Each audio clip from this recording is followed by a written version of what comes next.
Slasher double feature. Slasher Fest is here. Bring your popcorn with extra butter, please. Put some soda on ice. Let's go!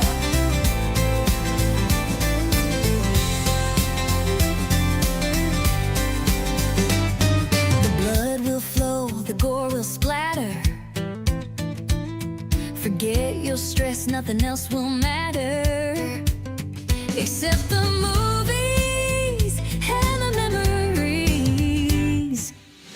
Come on down to the drive-in tonight. Evil Dead chick is screaming. A slasher double feature. Slasher Fest is here. Here. Bring your popcorn with extra butter, please. Put some soda on ice. Let's go! The blood will flow, the gore will splatter. Forget your stress, nothing else will matter except the movies and the memories.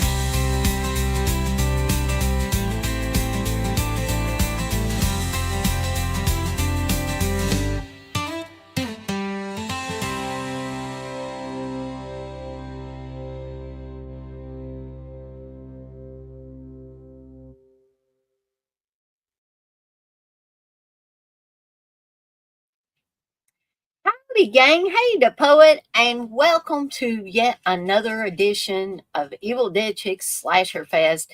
And here in just a little bit, and I do have my popcorn ready and my energy drink, my Ghost Welch's energy drink, so I can hopefully stay awake for these both of these movies. Tonight we're going to be watching Blood Rage, aka Nightmare at Shadow Woods, and Home Sweet Home. And I have links to both of the movies on YouTube. For Blood Rage, we're going to be watching the version that was titled Slasher, and I believe this is the most complete version. That's the version that those of you that don't have a copy of your own will be watching on YouTube. And I have my copy that I got from Arrow a few years back, and I am watching the limited edition version with the slasher title so that we can all sync up together.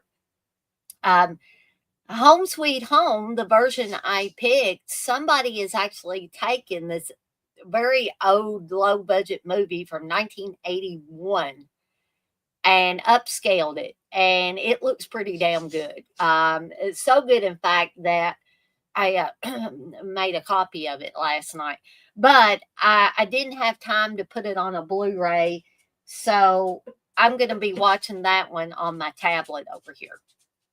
So we got the links all in there. If anybody, you know, comes in or is in here now and wants to come in live on the stream with me for either one or both of these movies, just let me know and I'll be glad to put the invite link in the chat. Otherwise, I probably won't, because that might invite, you know,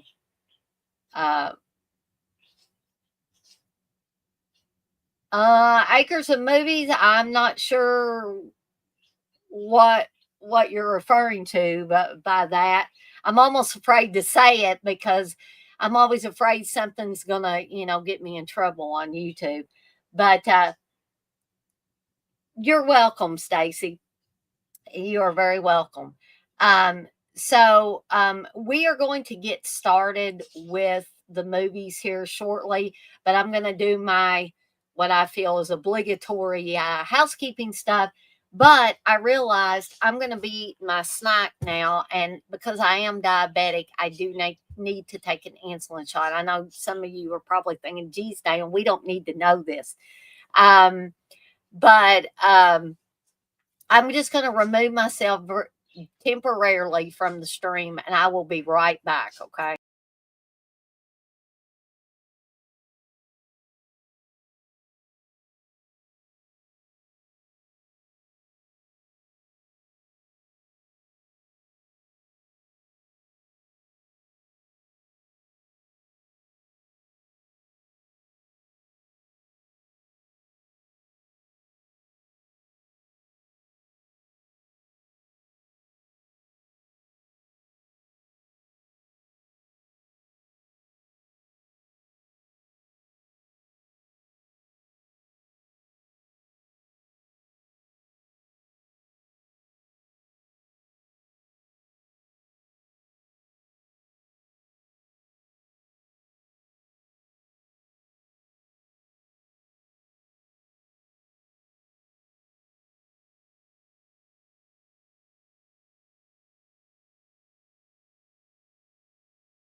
Oh, okay. Sorry about that, Stacy. You know, I'm always very wary of stuff because not that I think that you would do that, Stacy, because you've been in here several times and you always behave yourself. But I have been told and have read on the internet, and I know you can't believe everything that you read on the internet, but I have been told that sometimes people will put things, certain phrases and stuff like that, that will sound like something else when somebody reads them off. And so I'm just very wary. I haven't watched many Steven Seagal movies, and I'm not a big fan of Steven Seagal. Um, so that didn't register with me. But I don't think I've ever seen Fire Down Below, Stacy. Um, so I couldn't really comment on that one. Um, one of these days, I'm going to have something different other than popcorn for one of these slasher fests. Maybe I'll have nachos or something like that, just to mix it up a little bit. But let's get this housekeeping stuff out of the way so we can get to the movies. So I've got a lot of programming coming up in the coming week. I actually have it, I think I have everything up for the week. I've got a celluloid trash talking about TerrorVision and things. Now there's a movie to talk about. Tuesday will be a Psycho Road Trip, the films of Pete Walker. We'll be talking about The Confessional and Schizo, which Schizo is one of my all-time favorite Pete Walker slashers. Wednesday night, and all these should be at 8 p.m. Eastern Time. Will be a horror movie rewind for Blood Rage, one of the movies that we're going to be watching tonight. Next Thursday will be another They're All Messed Up for Eyeball and The Love Butcher. And I'll be talking about both of those movies and the kills in both of those because, yeah, that's what we talk about on They're All Messed Up. Thinking ahead to November the 21st, will be another Evil Dead Chick slumber party. And this one's going to be a Nightmare on El Dorado Avenue slumber party. And we're going to, hopefully, several of us will be watching the original Nightmare on Elm Street from 1984, directed by Wes Craven, and Nightmare on Elm Street 4. So bring your best PJs, folks. Hopefully, I'll have a new night shirt or sleep shirt to wear with Freddy Krueger on it. Hopefully my printer won't act up like it did last time I went to do one of the Evil Dead Chicks slumber parties. But wear your best sleep attire. Bring your stay awake pills and your coffee or other caffeinated beverage of choice so that you can stay up for both of the movies and so Freddy don't get you. Be sure to check out my tasteful. Joe Bob Briggs isn't on this one. In fact, Joe Bob Briggs isn't affiliated with Slasher Fest. Unfortunately, I would love to have Joe Bob. If anybody knows how I could get Joe Bob on here, I would love to have him. But anyway, so be sure to check out my shop at deaditesondeck.com because I've got a lot of cool new designs and stuff like that that you can have on shirts and hats and mouse pads and tote bags and all that stuff. I've got some blended teas. I got some scented candles, pyro plushies, and booga booga bears. So y'all be sure to, head on over and check out what I've got. I guess I want to end up this housekeeping stuff with letting you know several ways that you can support me and the channel without it costing you one thin dime. Okay. And one of the ways is by subscribing to the channel. Yeah, I reached that 1,000 subscriber milestone that I set for myself. But that does not mean that I don't want to keep on going, folks. So if you've been, kind of dancing around, seesawing around whether you should subscribe or not, what are you waiting for? Now is a great time to subscribe, folks. I've got all this content coming out and I want to continue it. And if there's something that you would like to see me cover, a certain movie that you would like to see me cover, because the poet's great at bringing up things. For instance, I was talking about a Pete Walker film one night, and he said that he thought it would be cool if I did a series on Pete Walker films. And I was like, yeah, why didn't I think of that? So, if you think of something that I have not covered, or maybe I have covered and you would like to see me covered in a different way, please let me know, because I'm always on the lookout for new content that I can put on the channel and that will bring people in. Because sometimes I get these ideas that I think, oh, this is really going to bring people in, and then it doesn't.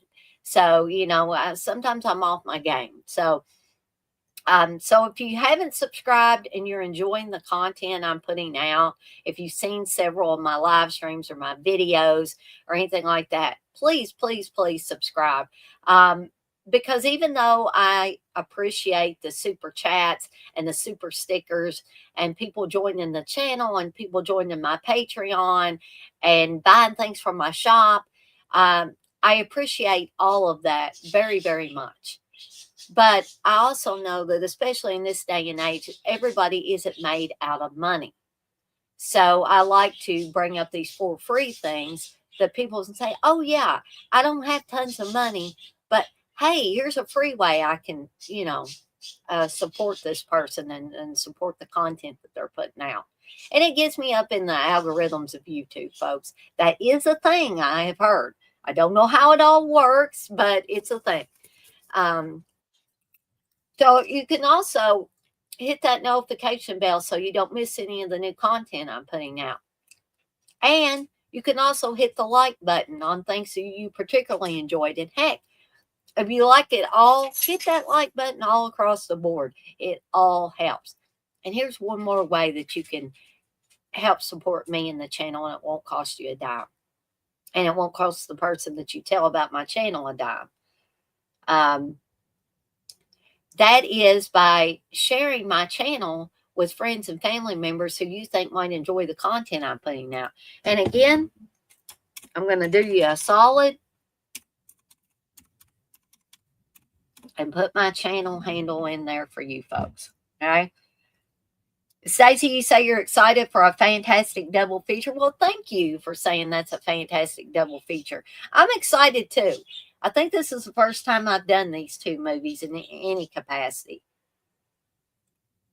As far as technically it's not a screening because YouTube won't let me show these movies and stream them for you guys and gals. But I can provide links for you to watch them on your own in the comfort of your own home while we're having Slasher Fest. Tasteful, that's a good question. I do in many, many ways. But I also consider Dolores Claiborne to be there's horrific things in it. For instance, the way Dolores's abusive husband treats her. To me, that's horrific. And that's something that happens in real life, unfortunately. So there are definitely horrific elements to the movie. But I think at its core, Dolores Claiborne is a drama. A very well-written, dramatic novel by Stephen King, and a very well-made film as well. So I hope that answered your question. Stacey, you say, would you like to see a Jason, Michael, Freddy, Breakfast Club style movie, and then in the sequel they start squaring off against one another? That's very interesting. Yeah, I'd like to see it because it just sounds interesting to me. Hey, Gory Tiger.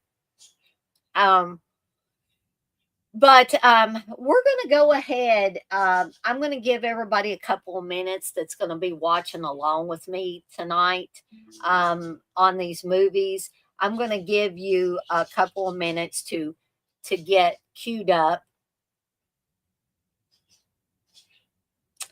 You know, I hadn't thought about Sam Rockwell playing Stephen King, but he probably could pull that off.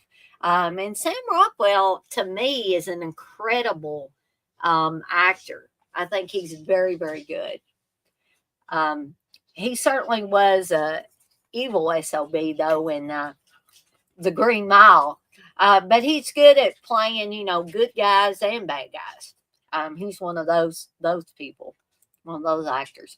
So if you need the link, it's at the beginning of this chat for Blood Rage. We're going to be watching the slasher alternate title version, which I believe has all the gore and all of that in it. And so I am queued up to a Mary Ann Cantor production. I'm 6 seconds in on my Blood Rage Blu-ray. So I'll give everybody a couple of minutes if you're going to be watching along to get queued up. And I'm going to read Stacy's comment here. Stacy says, "Yeah, I was thinking if Jason, Michael, and Freddie were caught and then put in a room together, and then that kind of thing, they eventually escape and kill authorities, etc., mainly Breakfast Club style. I know there is one thing being discussed where Ray Nicholson wants to play Jack and then have Paul Giamatti play Kubrick and then have someone else play King about making of The Shining. That's very interesting. I'd be all for that. And I'm not sure why I lost everybody all of a sudden, or maybe I didn't lose anybody because sometimes StreamYard is screwy with things. But I'm going to give it about another minute or 45 seconds or so. And then we're going to go get this party started here, okay? And just a reminder, there will be an intermission, drive-in style intermission bumper between the two movies to give you, 10 or 15 minutes. Now, you can go to the bathroom anytime you want. I don't care. You can get up and get you something to eat or whatever, because I will. Inevitably, I'm probably going to have to take myself out of the stream a couple of times, even when it's not intermission time, and run to the restroom or whatever. But the intermission time, for those people that have a little stronger bladder and stuff, you can say, oh, I'm going to take 10 or 15 minutes, get me something to eat, run to the restroom, do all this stuff, and then be able to come back around the time that we start the second feature, which is going to be Home Sweet Home from 1981. And I also have a link in the chat for it as well, in case you don't own a copy and you want to watch along. Now, these slasher fests, they're kind of like the watch alongs I do. I talk about the movie and stuff like that, but they're more of I try to make them more laid back, more drive-in style. We're snacking and doing all that good stuff.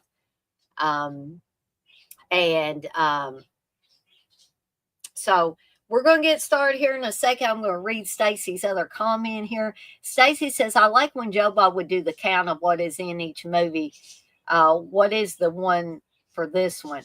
Well, I don't have all that stuff written down, Stacy. And to be totally honest, I did drive in totals for stuff for something else I was doing a while back.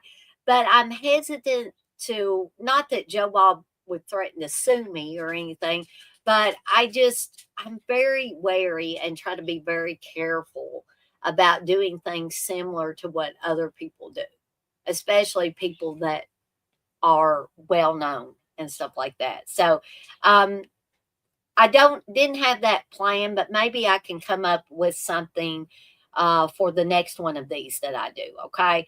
I just don't I don't have those written down or marked down anywhere for myself. So we're going to go ahead and do the countdown, and we're going to get this movie, Blood Rage, aka Nightmare at Shadow Woods, started here for this Thanksgiving edition of Evil Dead Chick Slasher Fest. So here we go.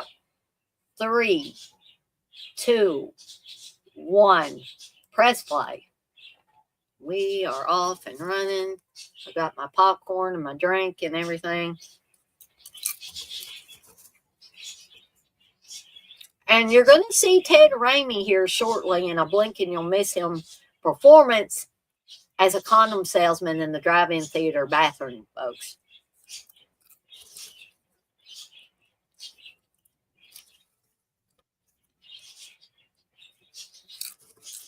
And this was, I think, the only part of the film, the beginning part, that was not filmed in Florida. This part of it was, I believe, filmed up in New Jersey.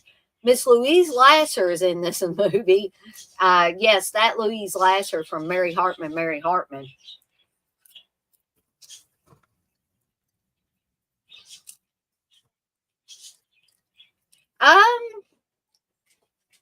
I don't watch too many comedies with Steve Stacy. I don't think I watch Spies Like Us with Steve, but I do like Spies Like Us. Steve and I, if we do watch a comedy, we tend to watch something like Dazed and Confused or something like that. And here's Mr. Ted Raimi. I'm a huge fan of Ted Raimi. I've met him twice.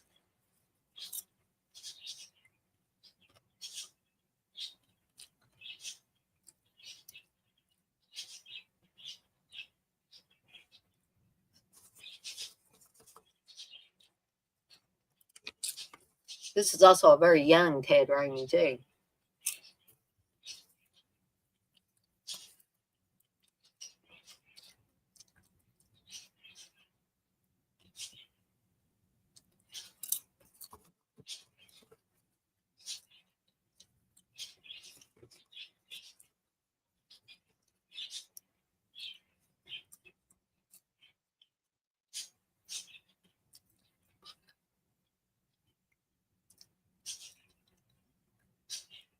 I didn't really get to fully enjoy the heyday of drive-ins because I wasn't old enough. But my parents did take me to a few drive-in movies, some of them horror movies. And, lest somebody think badly of my parents are very good parents. And there's Louise Lasser, by the way, acting like a teenager when she obviously looks 40-something years old. I have to say that every time. But boy, would I have liked to have been old enough to experience the drive-ins in their heyday. And I always thought this guy looked similar to Bruce Campbell, the guy that Louise Lasser is dating in this. Well, actually, Stacy, I had not heard of the new Sam Raimi movie. You say it's called Send Help? Well, heck yeah, I'm excited anything Sam Raimi's attached to.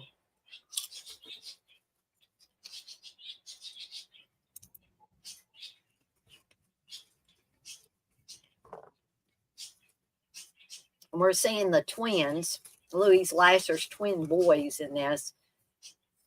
Todd and Terry, or Terry and Todd, whatever you want to say, and they're escaping out of the car. I don't know why, unless you couldn't find a babysitter, why you would be bringing your kids with you if you're going to be making out like that. I mean, Louise Lasser's making out like a teenager there. It's always very weird to me. And so one of the boys has found a little hatchet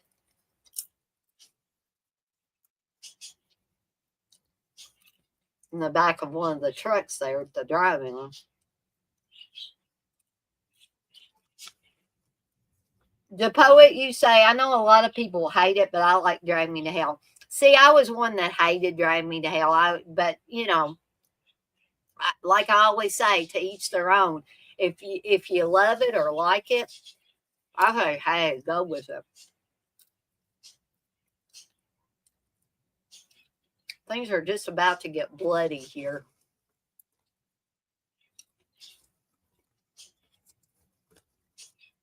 This was a guy that bought the condoms earlier.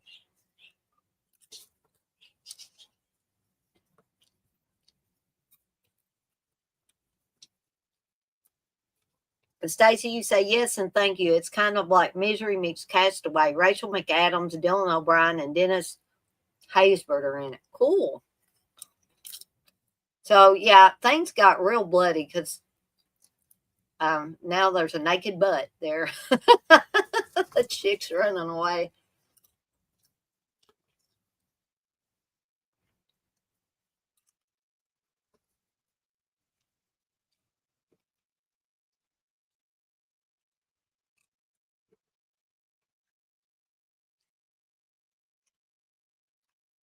So she's noticing the boys are missing. And we see that Terry, he's the, excuse me, he's the crazy twin. And he killed that guy in the car by using the hatchet on his face. But then he puts the hatchet in Todd's hand, rubs blood all over him, and then starts screaming for his mom that, oh, look what Todd did.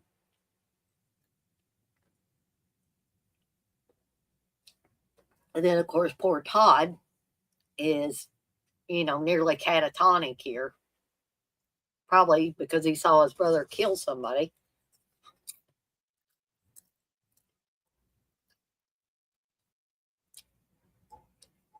And that was supposed to be in 74, I believe. And so now we're fast forwarding to 10 years later.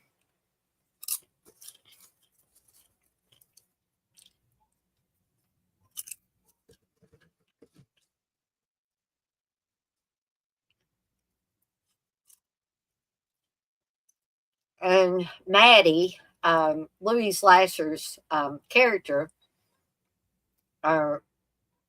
she is going up to, I don't know why, but they call this a school. It's a mental hospital where Todd's been for several years, for 10 years. And the doctor here is played by the producer, Marianne Cantor. I believe the reason Marianne Cantor is playing the doctor and not someone else is I think the actress that was supposed to play the doctor just didn't show up for whatever reason. And the doctor is telling Maddie that Todd says that Terry killed that guy at the drive-in years ago. And Maddie is very upset with this. Stacey, you say, I'd like to see one more Chevy Chase, Dan Aykroyd, Steve Martin, Martin Short, and Rick Moranis, and all the ones from the 80s all team up for a comedy with them all like Expendables, but funny. Now, that would be interesting too. Maybe do one big hurrah with all those guys. And Mark Soper, the actor Mark Soper, is doing double duty here, playing both Todd and Terry, the grown Todd and Terry. I do like Maddie's outfit, though, there. I do like the dress and the boots and stuff like that she's got on. But I'm a sucker for that kind of stuff.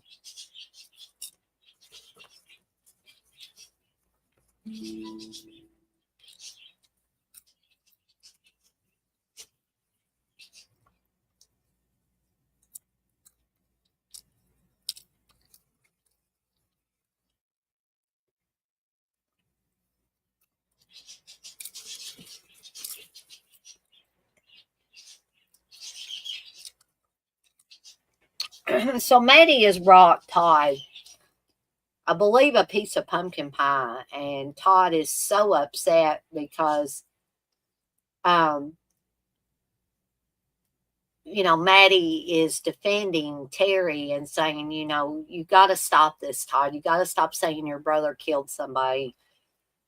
And Todd is he's almost childlike, like he's throwing a tantrum. He throws the pumpkin pie on the wall in Dr. Berman's office. And so, of course,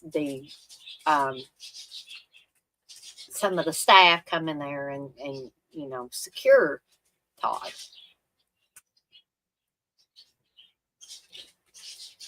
So, Stacey, you're saying that Blood Rage was the first horror movie you ever saw? You say, I think about it all the time because it was the first time I saw it.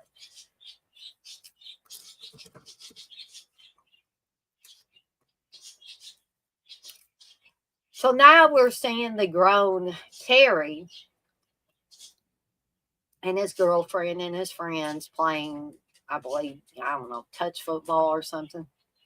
And you can tell that Terry likes this girl, Andrea. I always ask why Andrea, who she's supposed to be a college student, is out jogging with somebody old enough to be her mother or her grandmother. Why is she not, getting together with these younger people anyway? No, Stacey, I've never been to Japan. I would like to go sometime.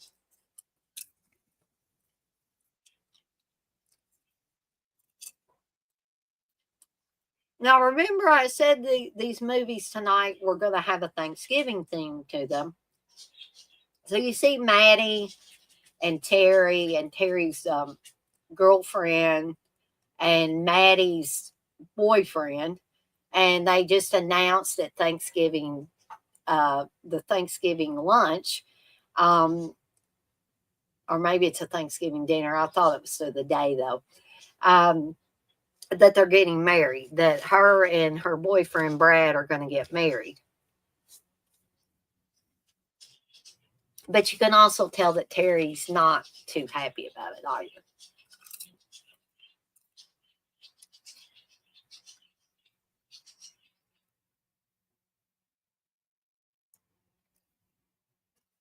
Oh yes, Stacy.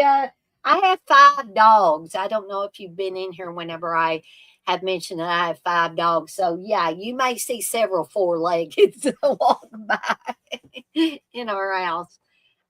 This is my baby Zoe. We think she's a Basset Hound Beagle mix. That she's a bagel.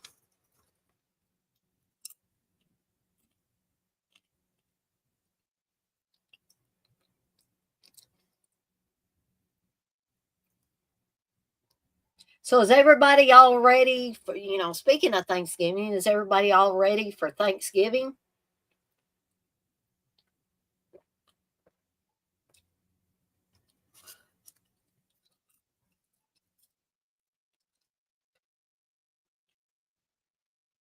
You know what? I don't know, Stacy, who I would cast as female Rose for whatever happened to Baby Jane remake. But Sandra Bullock and Julia Roberts, that sounds great to me. See, sometimes I don't think about how much older people have gotten. Um, and they will be in a remake, just like the remake for Sybil. I never thought about some of those people playing those roles because I was thinking about them when they were younger, right? So yeah, Maddie tells Todd or Terry that Todd escaped from a school or he left the school, and it's like, why are y'all calling this a school? It's not a school; it's a mental hospital, obviously. I never did understand that, but so Dr. Berman is on her way over to the apartment complex that Brad owns, Maddie's fiance. Um, and they're thinking that, Todd's going to be on his way there. Stacey, you say, yes, seen them. They are fun. Zozo, you need to go outside? Hold on, folks. I'm just going to step over here to the back door to let her out in the fence. You want to go out, girl? Too much. You want to go out, Doris? Ooh, why don't you come here and say hello to everybody? This is my little bitty girl here, Darcy. Some of y'all may have seen her on some of the streams I've done. She's licking my hand probably because I got butter, popcorn butter on there, right, girl? Yeah. You want to say hello to everybody? Mm? You just want my popcorn, I think. Yeah, I love all my babies. I have 3 girl dogs and 2 boy dogs.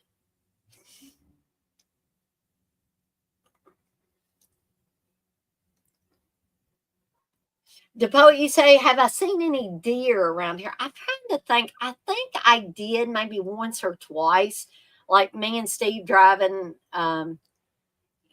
You usually don't see them right in the middle of town in Louisville, but sometimes if you go a little bit on the outskirts, sometimes you will see them near woods and stuff like that. So I think I have maybe a couple of times since I've lived in Louisville.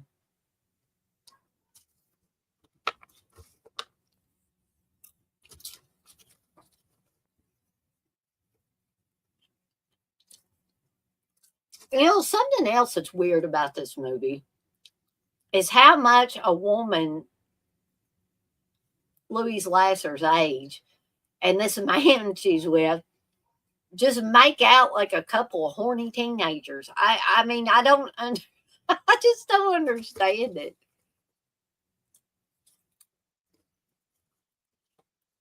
It's just weird.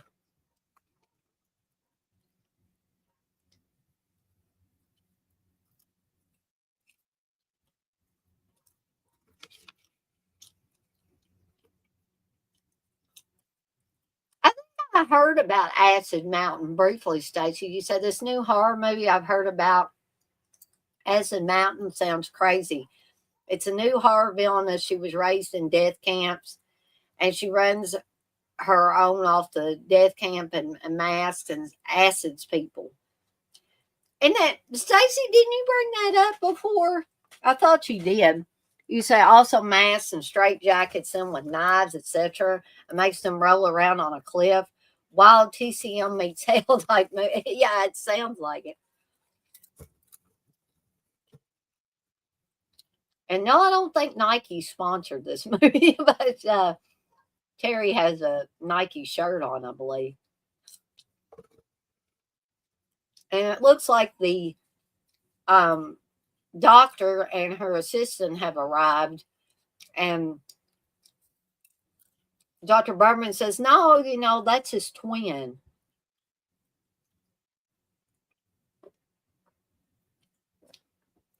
Louise Lasser just kills me. She's like, what's that gun? And it's not like a gun that's going to shoot and kill somebody. Apparently, it's a tranquilizer gun. Stacey, you say also a new one called Goner, where this person can manifest energy and make all these people's heads explode at a drive-in. How about some native curse and also some other folklore curse on a town?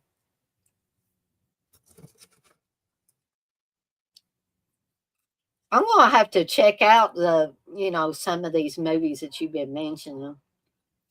Because it just seems like anymore, I'm just so busy, I don't hear about stuff like I used to.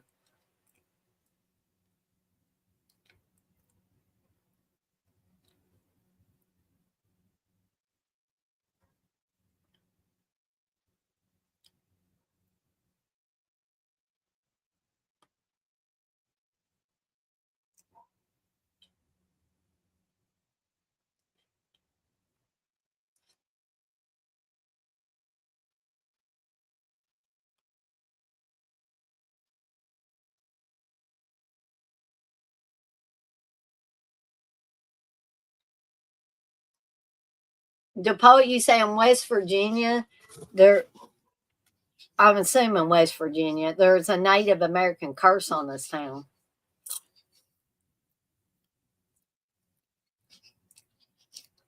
Oh, sometimes my dogs just sit and stare at the TV. I always laugh and say they're watching whatever I'm watching.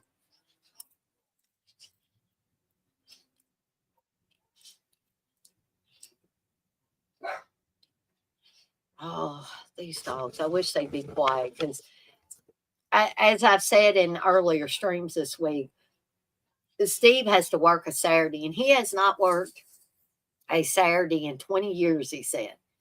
And so I'm wanting these dogs, excuse me, to be quiet so he can get some sleep. Usually we don't have to worry about it as much on Friday nights, but in this particular case, Steve's got to work tomorrow. I try to be funny sometimes, Stacy. You say Nike non-sponsor, LOL, funny, don't you?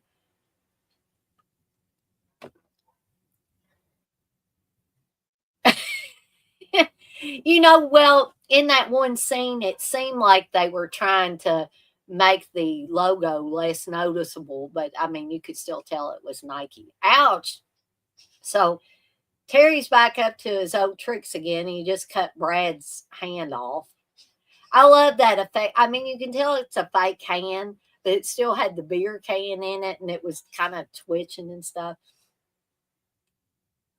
And we're going to find out here in just a little bit that Dr. Berman can't take care of herself like she told her assistant, Jackie.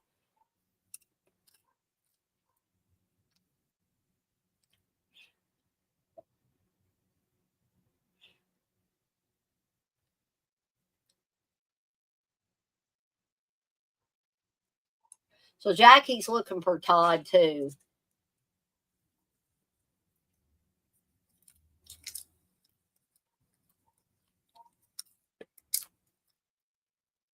Stacey say excellent after February. EFM European Film Market Berlin will have more of this, more public.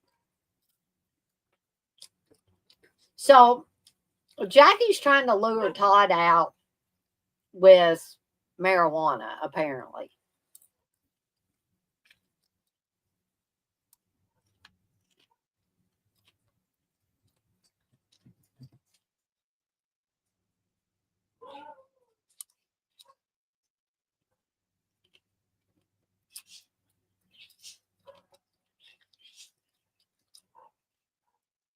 So Terry showed back up. We know that he's already killed Brad. And he's got this machete behind his back, so we know he's going to use that again, right?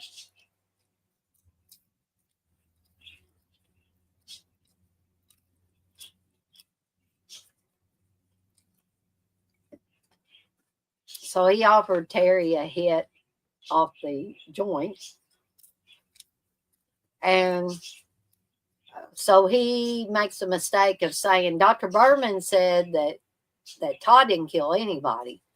And Terry gets very upset, stabs Jackie with the machete and says, yes, he did.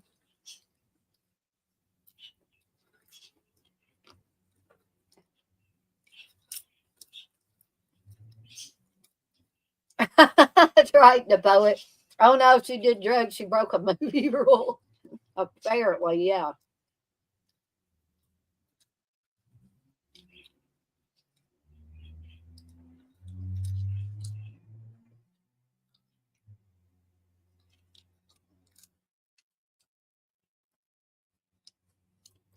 I don't know why Dr. Berman thinks that Todd would be under that bridge. Okay, this is bizarre. This scene here of Maddie sitting on the floor. She's been taking, pills and drinking. And now she's sitting on the floor with all the Thanksgiving food, eating it with her hands, eating green beans with her hands. It's like, holy cow.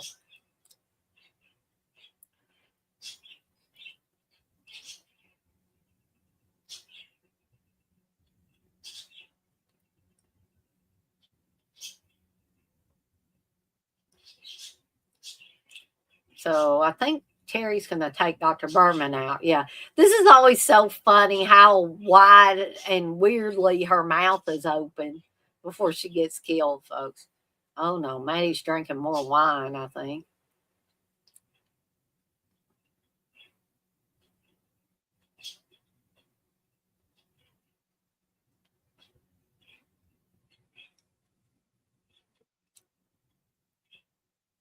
And there's one half of Dr. Berman there. That's why I like to watch this version because it's a lot gorier.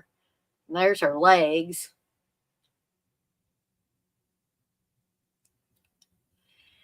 Stacey, you say if you ran a video shop, who would you have? Jason, Michael, or Freddie to work on Friday and Saturday night? Well, I'd have Jason work Friday night because of Friday the 13th. And then I think I would just have, because probably we'd be busier on Saturday nights, have Michael and Freddie work on Saturday night. Or maybe have all three of them work Saturday night.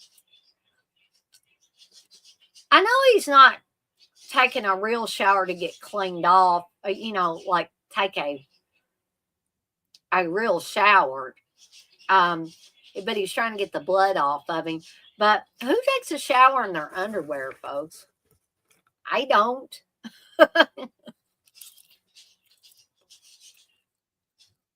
Maybe Mark Soper didn't want to show his hiney. I don't know.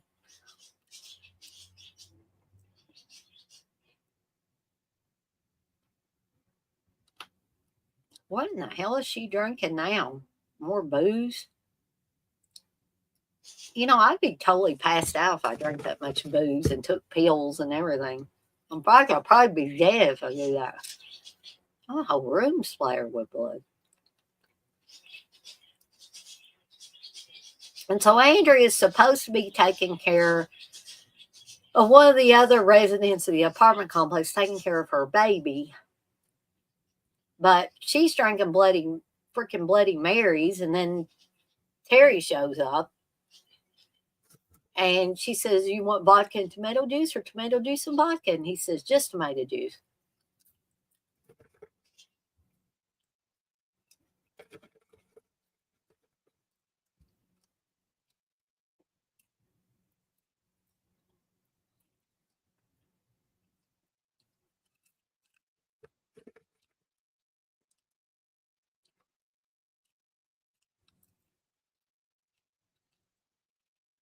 I believe Andrea is what Steve would refer to as a hooer. That's how he likes to say it, funny, like that.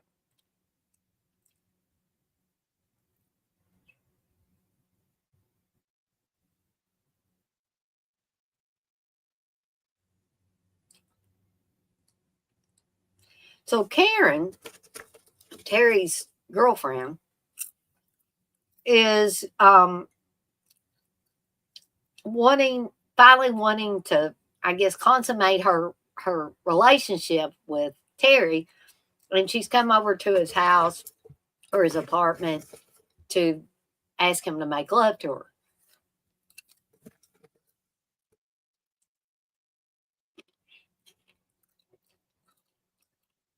So she's going all around the apartment looking for him. But we see that Todd's there. But, we know that Todd is not a threat. He never was a threat. And how can she not tell that this is not Terry?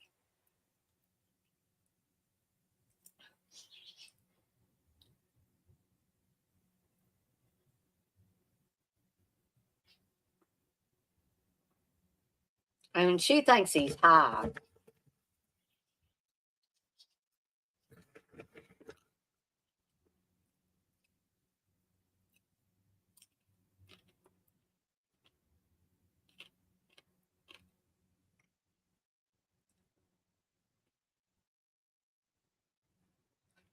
This is back in the days when people actually wrote letters to people. They didn't write emails, they didn't text, they didn't do all that.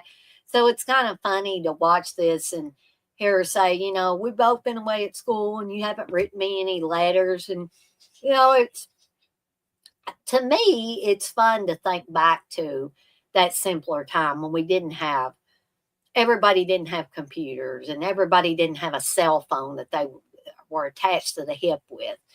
And in a lot of ways, I think it was a better time. It was simpler. It was, as much as I like social media and being able to do things like this, you know, um, I still sometimes yearn for that simpler time where there weren't so many distractions. You know what I'm saying? And I think there was less drama. I think social media has created a lot of drama that doesn't even need to be there. And I've talked about that before. And in fact, on the first episode of Let's Chat with me and Ozzy the Wonder Squirrel, albeit cartoon form, we're going to be talking about that. Not trying to make a public service announcement or anything like that, but just, sometimes when I see this in older movies, which I think this was filmed in the early 80s, but didn't actually get released till 1987. But that was still a long time ago, folks.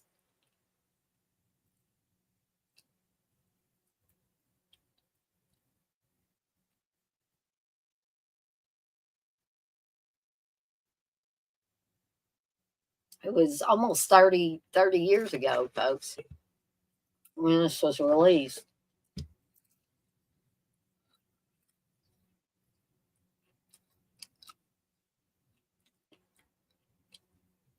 That would be interesting too, Stacy. Make a team up movie, Avengers style, of Beethoven and Bingo and Benji and Lassie and Rin Tin Tin.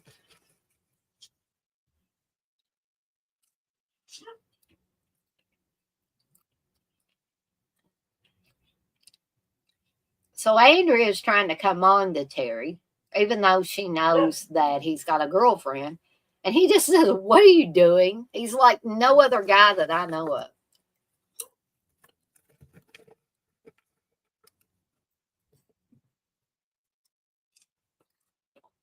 And the woman that Andrea is babysitting for, her date, there is special makeup effects guy, Ed French, who also did the special makeup effects for this film. Stacy, sorry to disappoint, but I know of Jagged Edge, but I don't think I've ever watched it.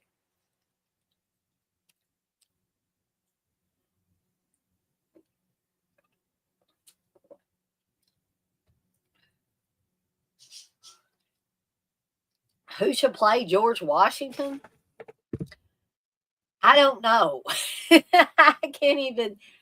I mean, my brain's fried tonight, Stacy. I don't know that I could tell you who I think should play George Washington.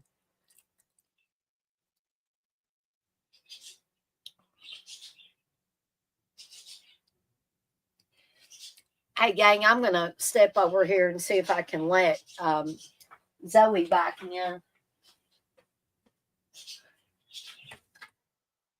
Zoe. Come on, Zoe.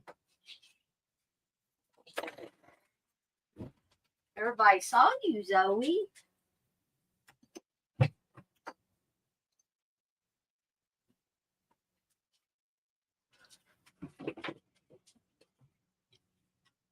So now Karen and Artie and get that other guy's name, and Andrea and Terry are all got back together. But Terry's very angry that Artie and the other guy are joking about his crazy brother. He gets really mad. Oh, Greg. Yeah, that's the other guy. And Andrea says, I forget about Terry. She's ready to move on to the next best thing. And she will with Greg here shortly. And they want Karen to come on with them over to Andrea's. And now Maddie is still drinking. Like, how many drinks has she had? And now she's vacuuming.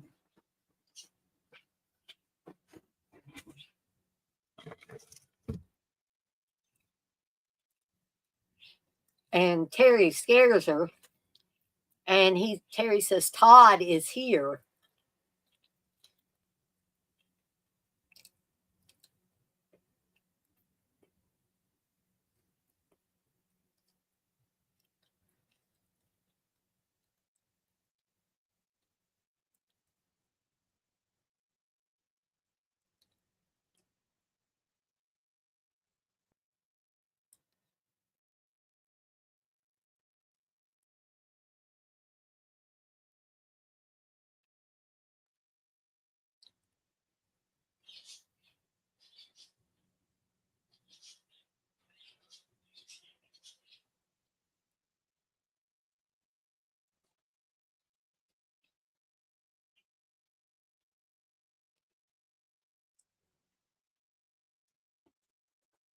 So I always like to keep y'all updated on where we are in the movie. So folks, we have less than an hour left of this one. Both of these movies are about an hour 22, 23 minutes long. So this is not going to be a super long Evil Dead Chick Slasher Fest. I don't know if I will or not, Stacy. See that? Maybe, because I'm always interested in that.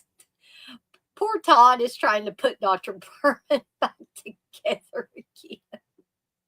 Sorry, I had to laugh at that. Yeah, I would definitely like to see the John Paul, George, and Ringo movie.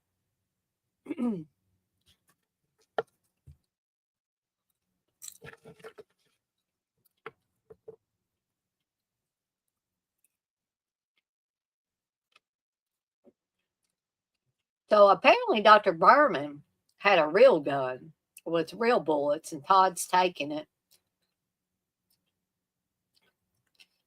And now you've got this little girl walking around, this Foster cat Tinker. And Todd, wants her to get inside because Todd's the good guy here. Terry's the murderous one, unfortunately.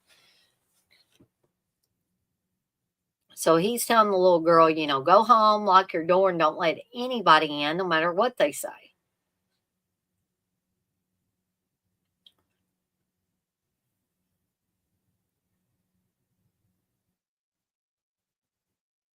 I think Artie and Greg are playing some kind of Atari game here.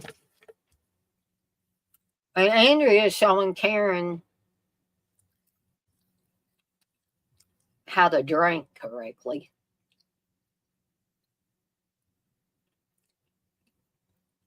So you lick your hand with salt, drink, take a bite of the lemon.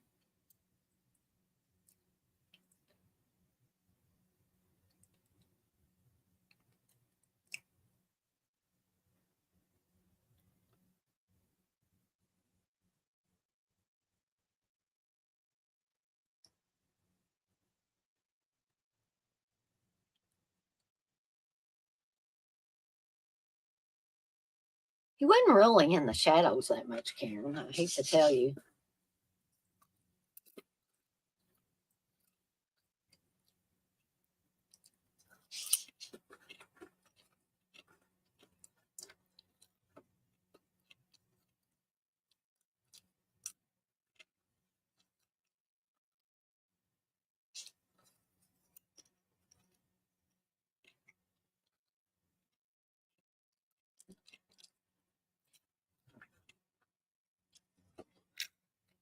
So Andrea mentions the word horny, and Greg comes over there, and Karen goes over with Artie to play the Atari game. It looks like RC Pro Am or something like that. I don't know. Was RC Pro Am, was that a Atari game, folks?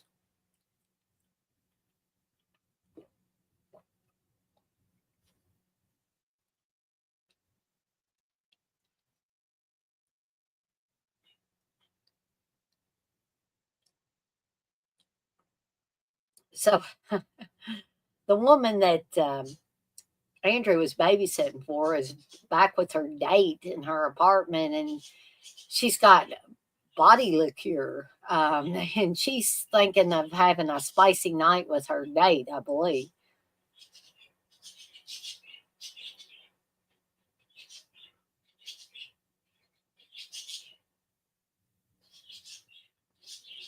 But I don't think she's really interested in this guy for romantic reasons because you will hear her at one point, if she hasn't already, talking to her baby, who she calls baby. The baby doesn't have a name other than baby. She said, Mommy's going to get you a rich daddy. You know.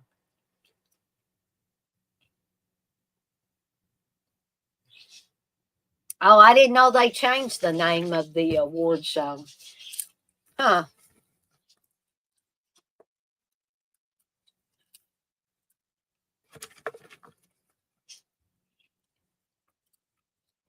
I'm not sure which rock star that's supposed to be back there on her dressing table or whatever you want to call it. So somebody's knocked at the door, so she's asking her date to check, and he says, "Oh, it's that kid who just left talking about Terry." And she's like, "Well, find out what he wants."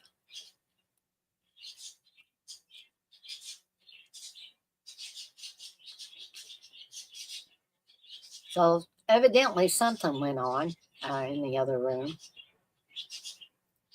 I think this is where she tells the baby, I'm going to get you a rich daddy. Yeah, Mama's going to get you a rich daddy.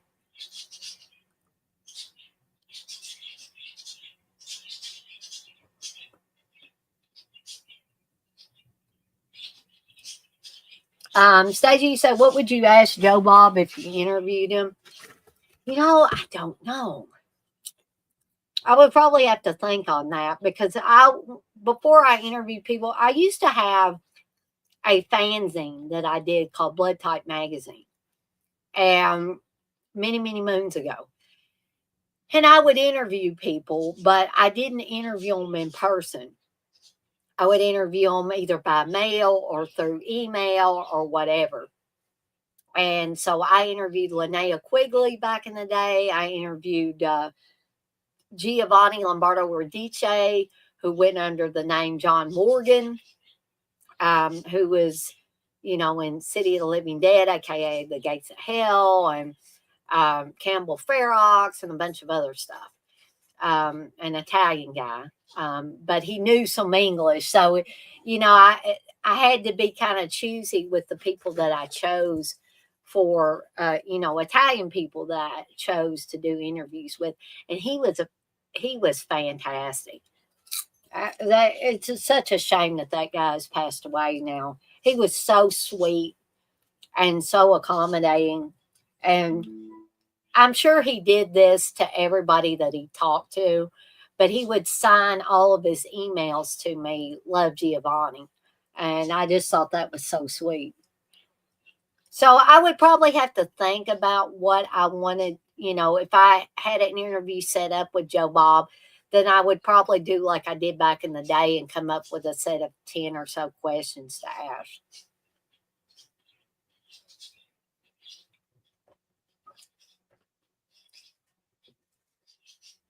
So we just saw that um, Julie's, it's here, Julie or Julia, the lady that had the baby, that her date just got taken out. And she's, Terry's going to dispatch her too, obviously.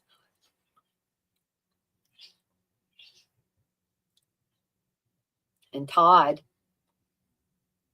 meanwhile, has made his way into the apartment. There's a Yoda head there too, folks. I believe that's what that is. Why would you have a tennis shoe though just hanging off of a shelf? There's some I'm sorry, but there's some odd things in this movie. And then there's that green shag carpet. Shades of the 70s, folks. Well, Maddie just passed out in the hallway. Speaking of carpet, I remember there being like orange shag carpet in the single wide trailer that I grew up in. It's funny what things you remember, and things in movies kind of jolt your brain into thinking about other stuff from the past. Hadn't really thought about that orange shag carpet in a long time.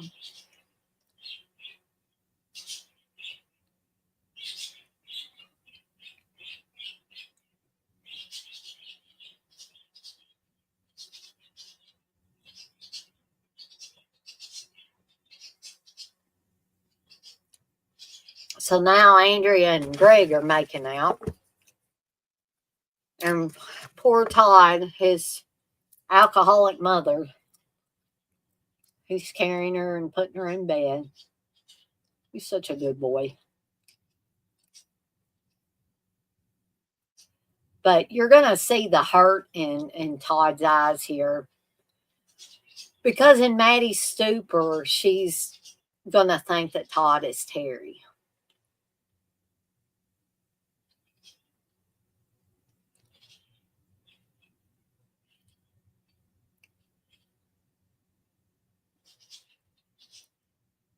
And she says, "What happened?" And Todd says, "Too much wine, I think." And she, of course, is calling him Terry. And he responds, and she says, "Did they find Todd?" And he says, "No, not yet."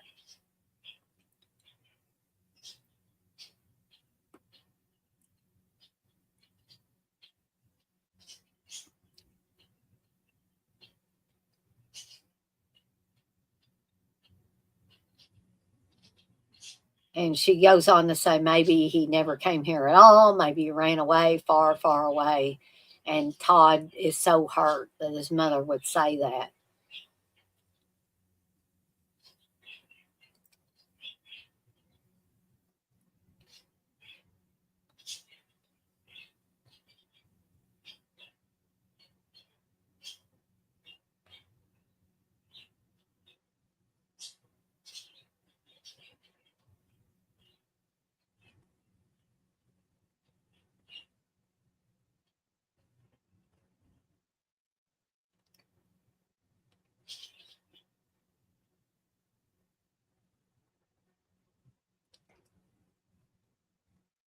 So Karen and Artie just heard a scream come from the bedroom.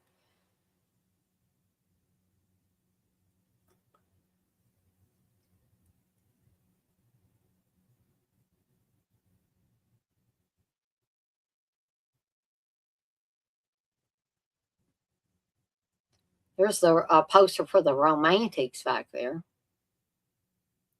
And apparently Andrea has got some witchy looking makeup on, and they both put some makeup on. My question is, where did they get it? Like, did Andrea have it left over from last Halloween or something? Like the Halloween before Thanksgiving? More along the lines, they probably got it from Ed French. So that looks like some more professional makeup.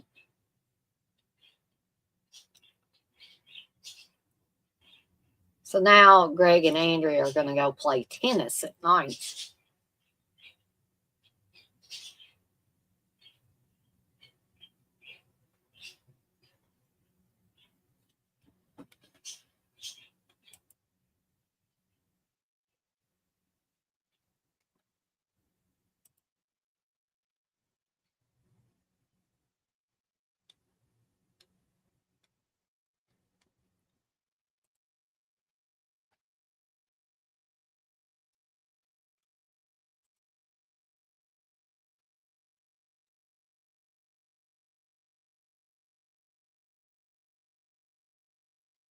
So, folks, y'all keep on watching the movie if you're watching it. There's a little nudity for you if you're partial to that.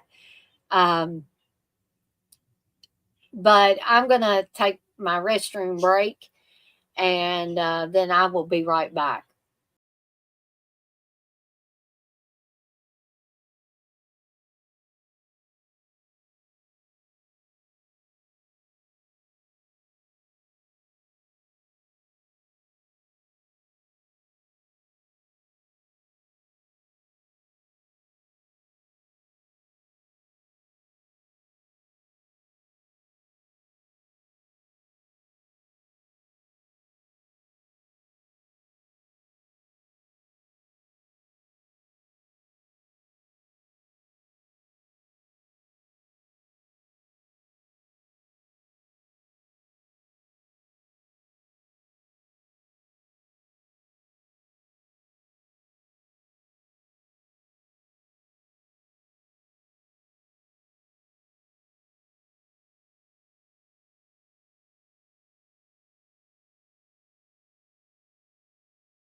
All right, folks, I am back.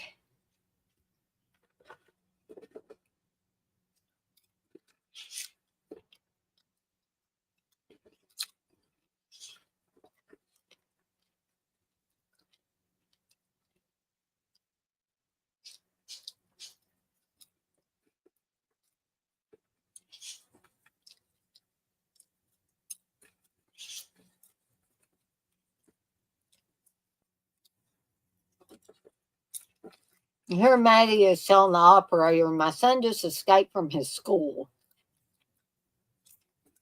And then she finally says, actually, it's a mental institution.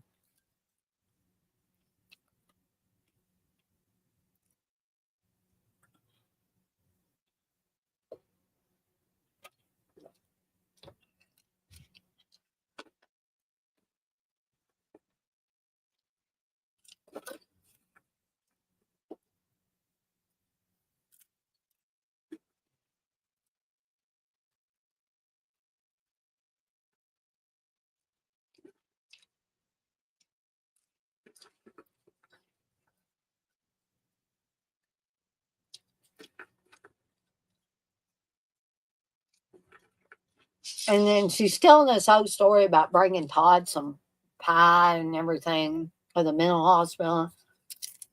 And then all of a sudden, she says, what number do I want? You know, it was really weird. Now, Greg and Andrea are making out naked on the diving board in the pool.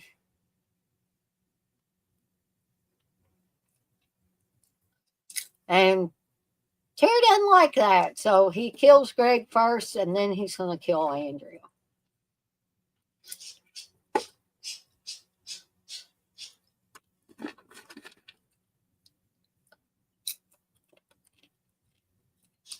And the only reason I can think that, Terry starts up again is because his brother escaped and he can blame it on his brother again.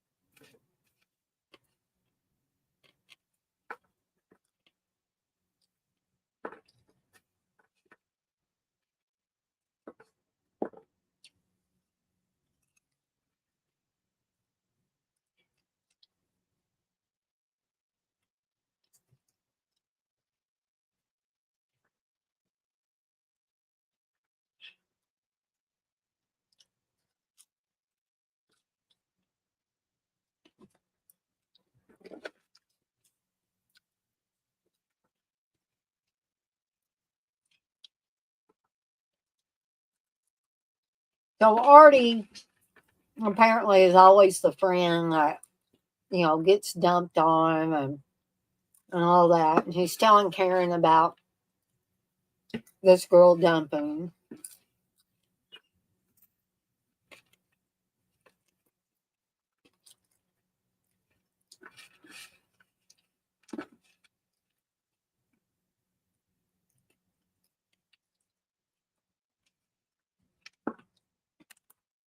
And of course, Karen wants Artie to talk to Terry and figure out what's going on because she's all confused.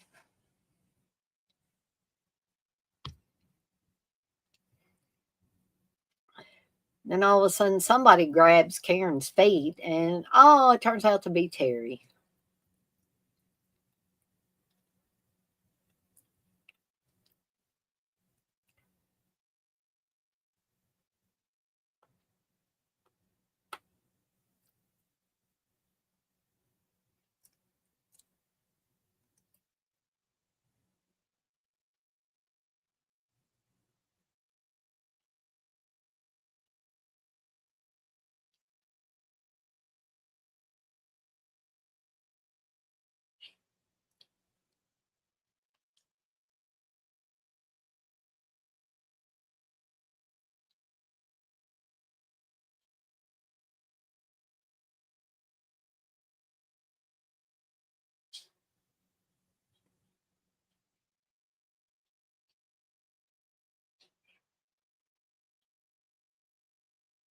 Well, apparently Todd is getting desperate at this point because he's in the back of Artie's car. He says, "You're a friend of Terry's, right?" And he said, "Oh, you're Terry's crazy brother." And he says, "No, it's Terry's crazy. He's the guy that's killing people." And then he holds that gun up to Artie's head. Now, this is a very, very bizarre scene here, where Karen wants to make love to Terry, but Terry gets sort of forceful with her here.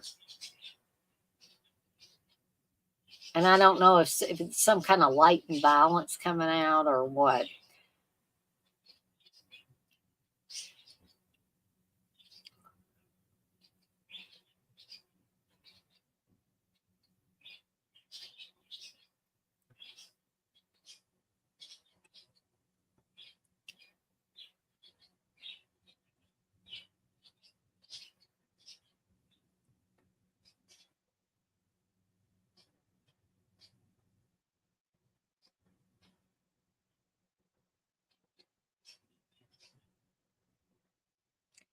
But I don't think this version shows the forcefulness. There is another version where, he gets forceful with Karen. And you're going to see the end part of that. See how she's looking upset, but it kind of doesn't make sense in this version because you didn't see what happened before, right? I thought this was because there's three different versions of this movie, which makes it kind of difficult to keep the stuff straight.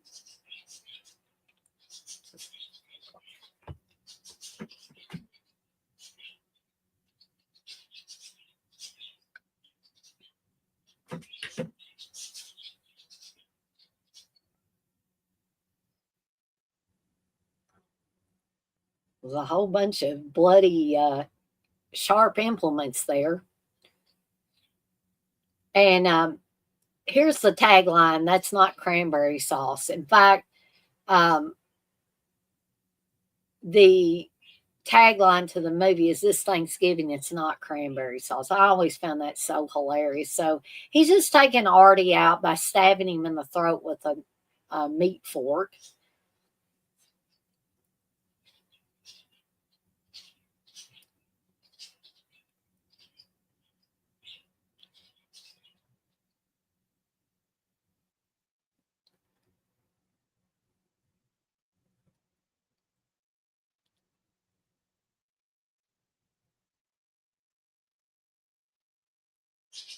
So now Karen is looking for Artie and Terry.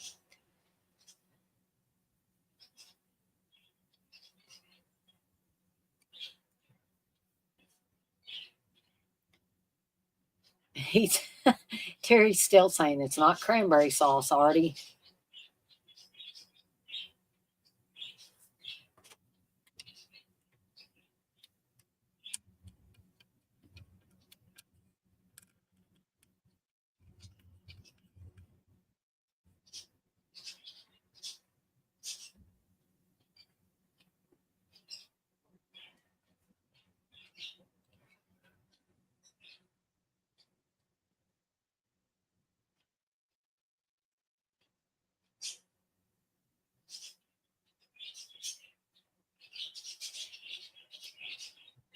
So then Terry gets really crazy. He gets cuckoo for Cocoa Puffs crazy here, and he's just starts swinging the machete and chasing after Karen. She's realizing, oh shit, this is this. He's the crazy one.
Well, there's poor Jackie there.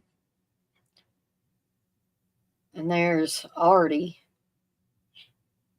that Terry is using like a little puppet there. I don't know. I'm not sure why Karen just kicked him all of a sudden. And he just says, "You're no fun at all," just like a little kid.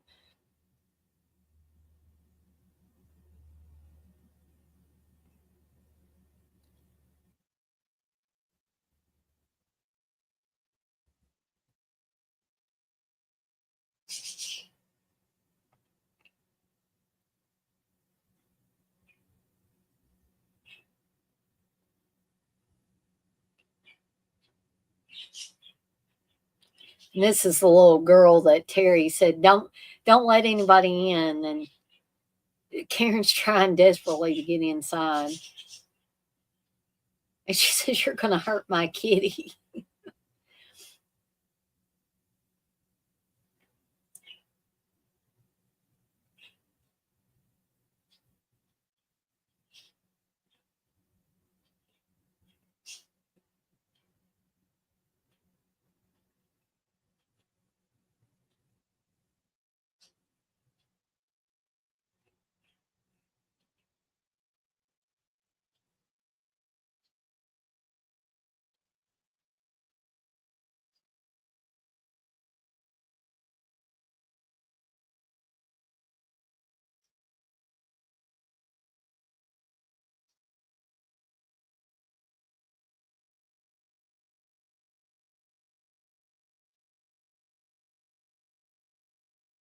Well,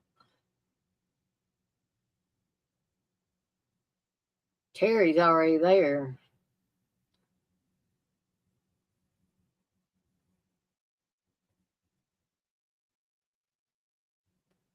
But she's still scared of Todd, too. So,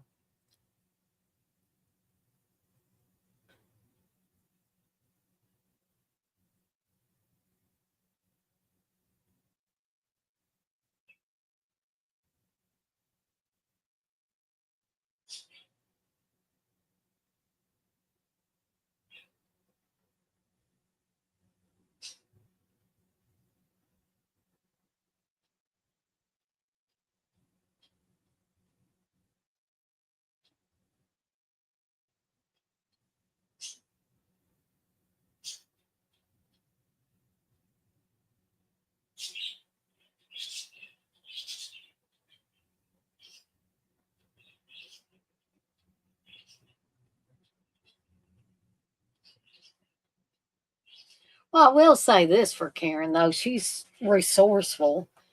But you can clearly tell she's not carrying a real baby here.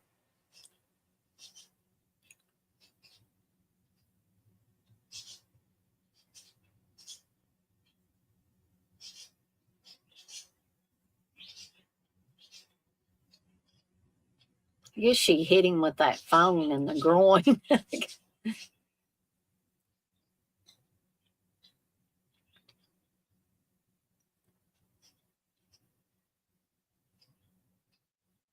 So I don't know why Maddie's picking now to clean out the refrigerator, but she is.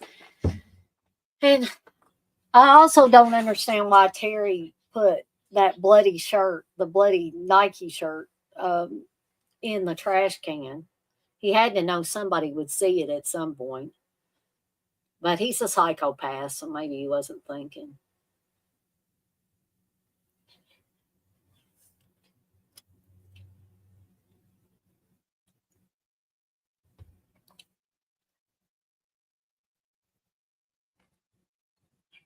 But even after seeing this, Maddie is not convinced that Terry is the bad twin.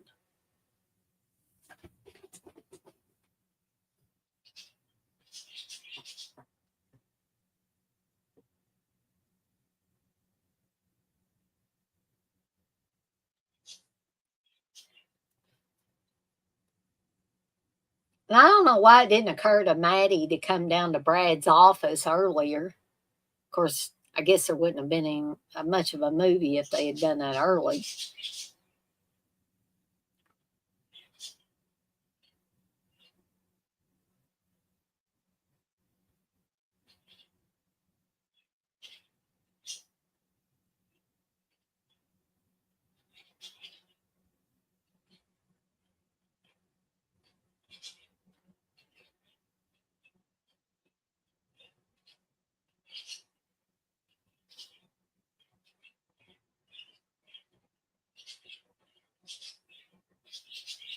Well, that's nice. I guess poor old Brad had a splitting headache, right?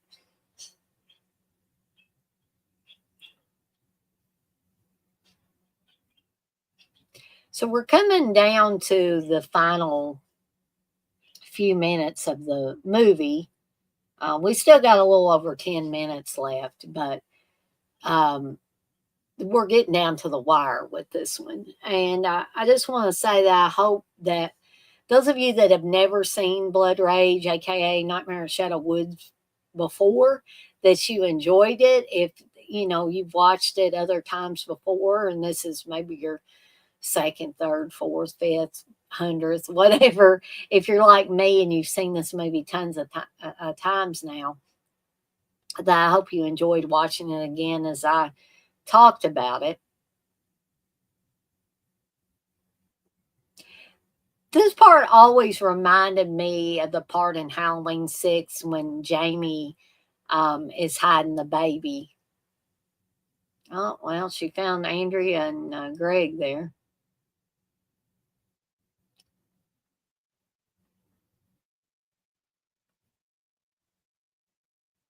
Sure, hide on top of the toilet.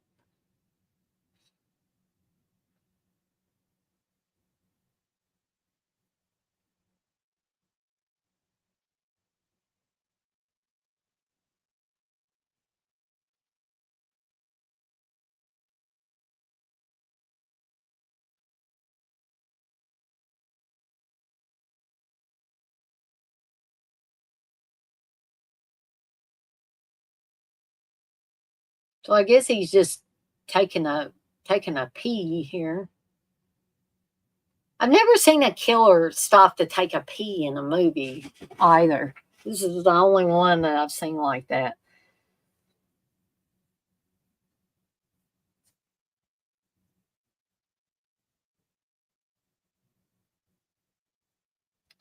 So now Maddie's got another gun, and I think she may be thinking of,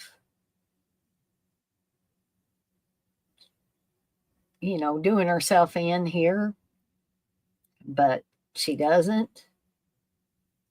But she tells, Brad's corpse that she's going to make everything right again. And then this is kind of gross. She lays her head on his body. I mean, she's delusional at this point. I'm wondering at some points in times if this movie is hinting that Maddie has a mental illness too. I mean, she obviously has trouble with pills and alcohol.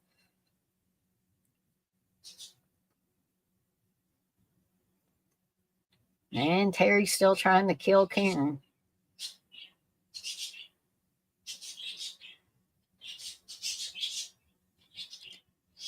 So you can obviously tell there when they show supposedly Todd from the back that that's another person playing him.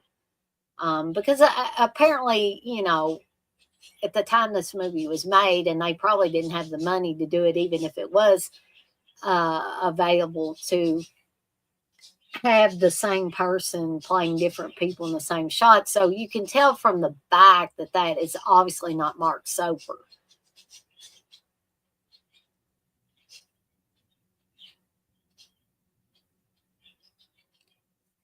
And more than likely, when you see what's supposed to be Todd's face and you see Terry from the back, that that's somebody else playing Terry.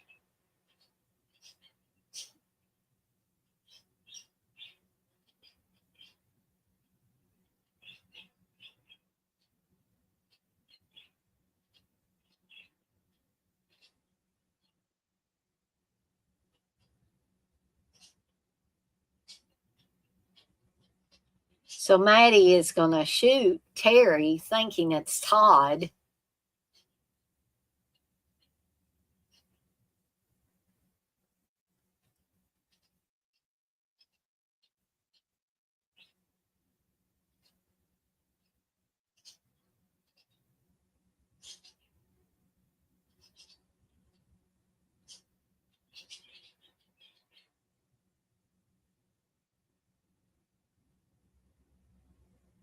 I mean, Maddie looks pretty crazed there.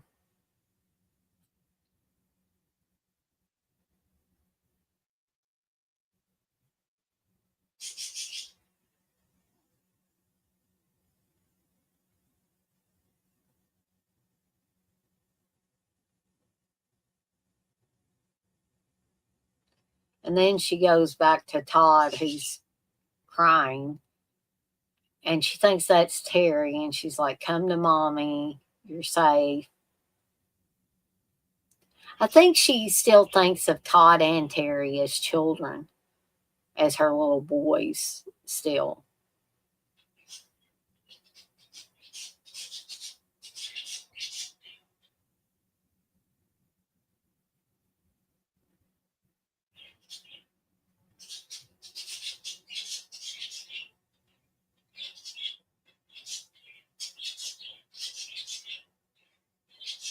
And Maddie's saying all these nice things. I don't ever want to live without you. You're my world.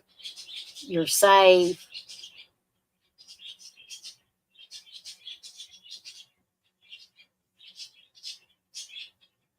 And you're such a good boy. These are all things that Todd wanted to hear over the years.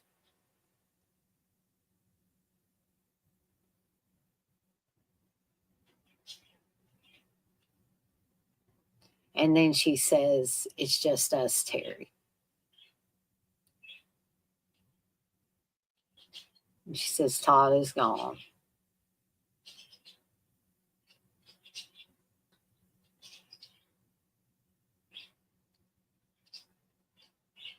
And he says, I'm Todd. And that drives Maddie over the edge at this point. And she realizes that she's killed Terry.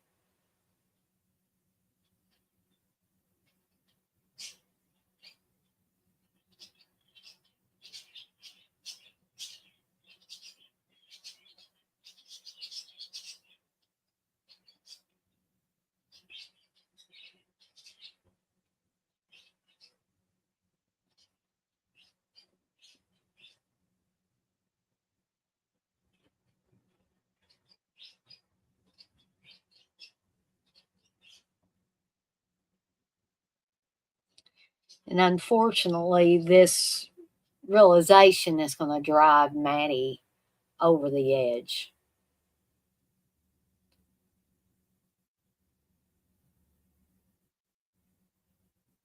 And she's going to actually succeed in what she was thinking about earlier.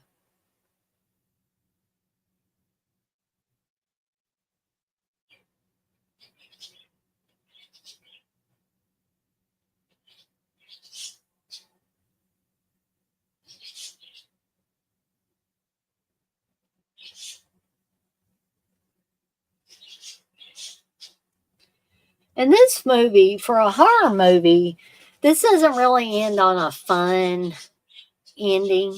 It's quite a bit of a downbeat ending, which is basically the only thing that I didn't like about the movie, is that I wish that they had, maybe not did a typical horror movie ending, but this always, the rest of the movie is a lot of fun for me.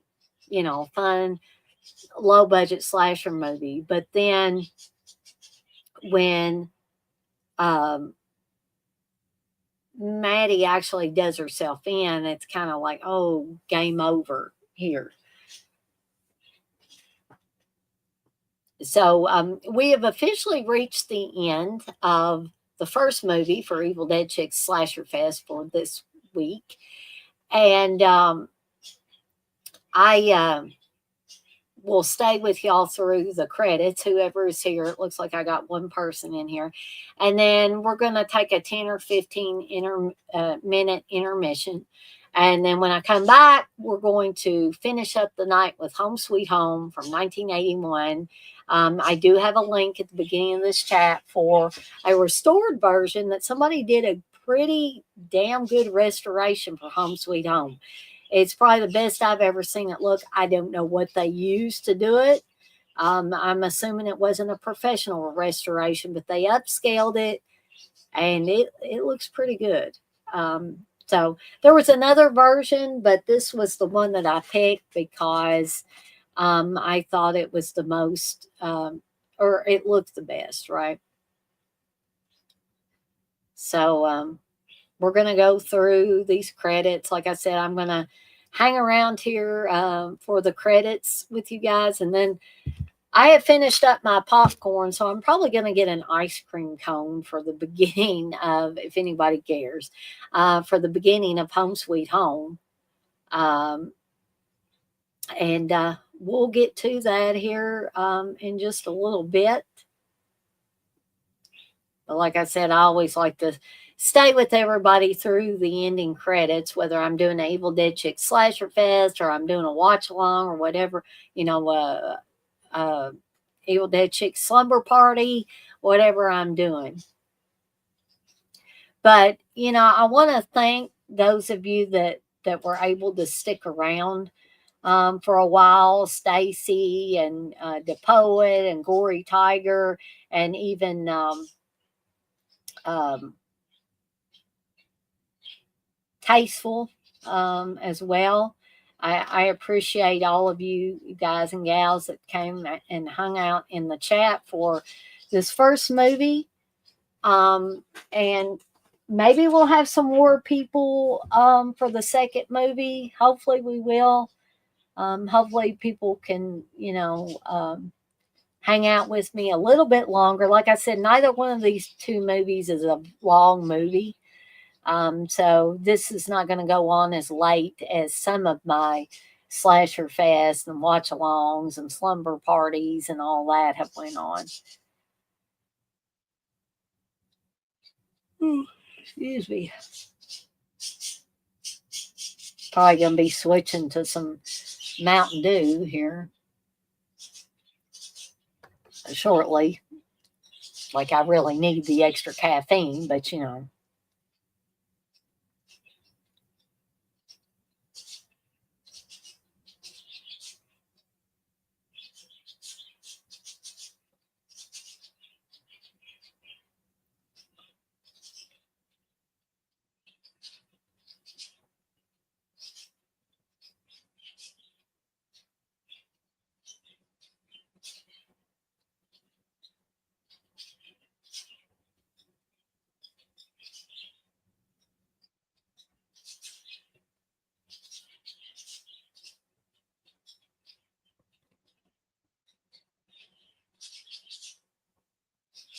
most of this film was filmed in Jacksonville, Florida.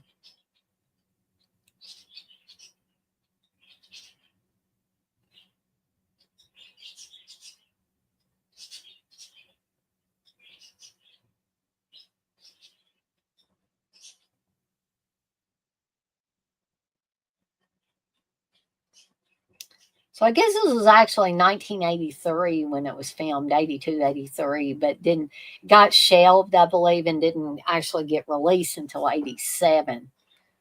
All right, folks. So we are going to go to the intermission, and I'll be gone for about 10 or 15 minutes. And I forgot to put the intermission bumper. And I'm going to start playing that here in just a second. But I did want to let those of you that are still in here know that I will be back in about 10 or 15 minutes with Home Sweet Home from 1981. Again, there is a link, a YouTube link at the beginning of this chat that if you don't already have a copy of it and you want to watch along, then feel free to click on that link and watch along with me. But, you can also hang out with me. There's no rule that say, I don't have any rules that say you have to watch the movie. If you just want to come in here and hang out, that's fine as well. And I will be back in a little bit with Home Sweet Home. When did I first see Home Sweet Home, Stacy? I saw it many, many moons ago, many years ago. before, I even met Steve or anything, or met, the Dead Pit guys, met any of the people that I hang around with now. So, like I said, it was many, many years ago. I was still living with my parents at the time that I first saw Home Sweet Home. And it was like, I think I may have won it on Yahoo auctions, because I don't think it has come out in any other form except a VHS from Media Home Entertainment. So, yeah, I can't remember the exact year, but it's been many years ago. But I will be back after this 10 or 15-minute intermission, and we will be watching Home Sweet Home. So, um, you guys and gals can look forward to that here in just a few minutes. Intermission time. Pick up some delicious hot buttered popcorn at our concession stand. Hamburgers, hot dogs, and nachos too. Plus an extra large ice cold soda to quench your thirst. It's intermission time. Don't delay.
Intermission time.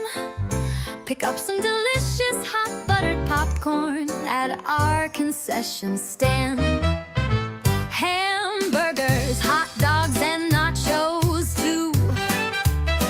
Plus an extra large ice cold soda to quench your thirst. It's intermission time. Don't delay.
intermission time.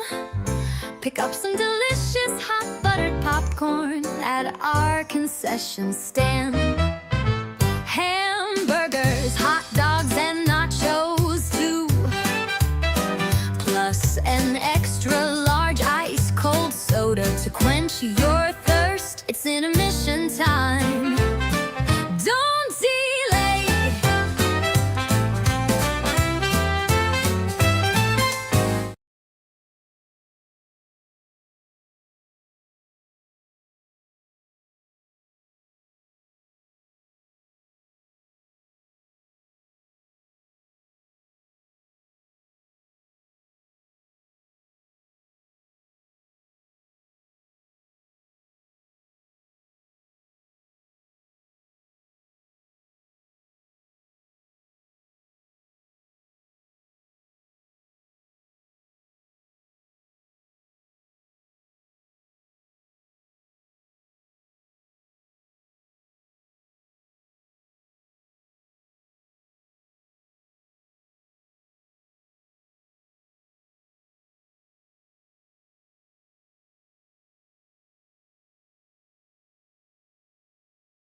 intermission time.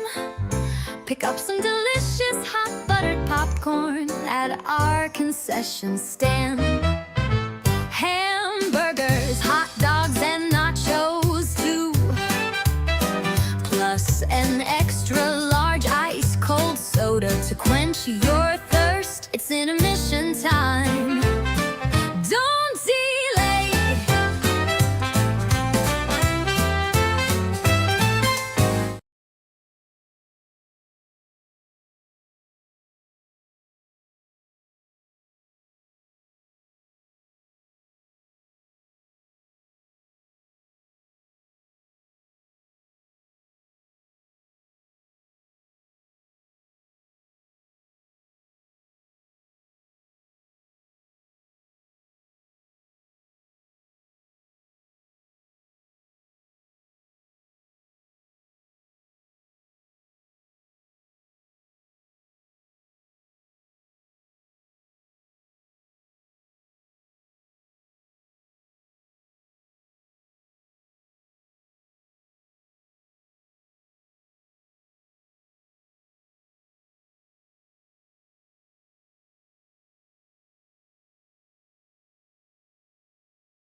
All right, gang. Might not have anybody for this second movie, but I'm here and I'm ready to go. I had me an ice cream cone, got me another caffeinated beverage, and even if you're not able to watch it live with me, um, feel free to catch this on the replay.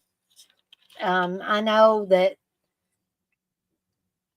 a lot of us ain't getting any younger, and it's gets harder and harder to stay up late. So that's what one of the great things about YouTube is that barring any disasters that takes everything on YouTube down, you can go back and watch this stuff at any time. So here in a minute or two, I'm going to get started with Home Sweet Home. Again, if anybody comes in here, there is a link at the beginning of the chat, or you can ask me for it if you come in here later and you're like, well, where in the heck can I watch this? This is a restored version. So you're going to see me. I've got my tablet over here. So you're going to see me looking this way where I've got my tablet up on the tray so I can watch this. So I am Oh, I'm trying to pause that. Okay. So this is the restored or upscaled version that somebody has done. And, honestly, this is the best I've ever seen um, Home Sweet Home look. And so I've got it just at the very beginning of the YouTube video. It's at a black screen. And this one is only an hour and 23 minutes and about 4 seconds long. So, again, not a long movie. And so we're going to get started in about a minute or so, and I'll do the countdown. And if anybody comes in here once I've already started, then that's fine. I can get you up to speed and give you a timestamp and all that stuff. Unless you just want to come in here and hang out, which is perfectly fine as well, and listen to me talk about this movie. So, I this is not a complaint. It's not a complaint at all. But I do want to, I'm not probably not going to do it tonight because the movie is so short. But I have mentioned at different points in times that if audience participation doesn't pick up for these types of things, then I will probably, in the future shut them down if there's nobody in here watching. Mainly because I feel foolish sitting in here by myself talking about a movie. I do realize that people can watch it on the replay and they might enjoy that. Um, but folks, I have to be totally honest with everybody. Um, that it becomes very tiresome to sit in here by yourself.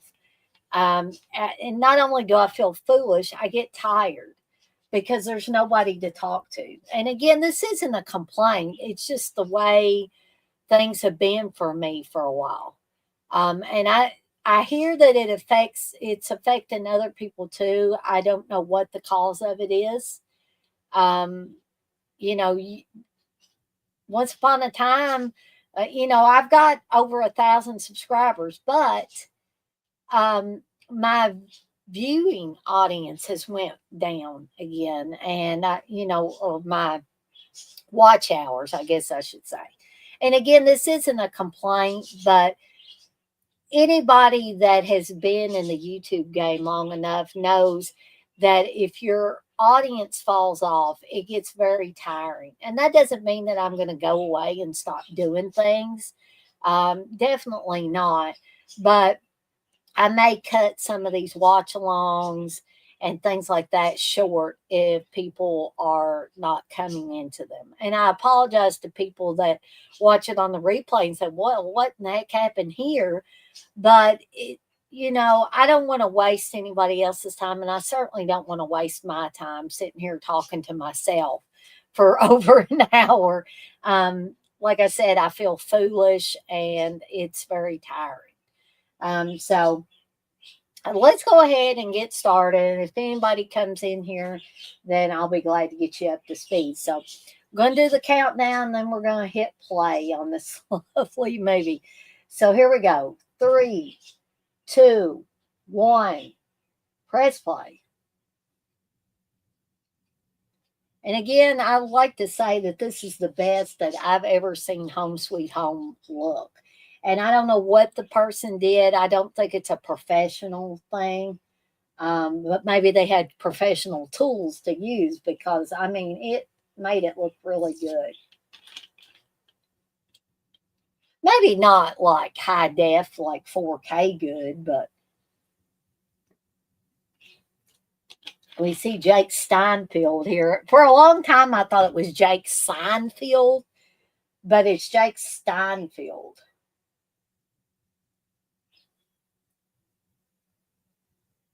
And believe it or not, this is a Thanksgiving horror film too. There aren't a whole lot of them. There's Eli Roth's Thanksgiving, which I had already done a watch along for. It was one that Dakota picked. And we had a fair amount of people in there, had a fair amount of people that watched that one, but I didn't want to redo that one right now.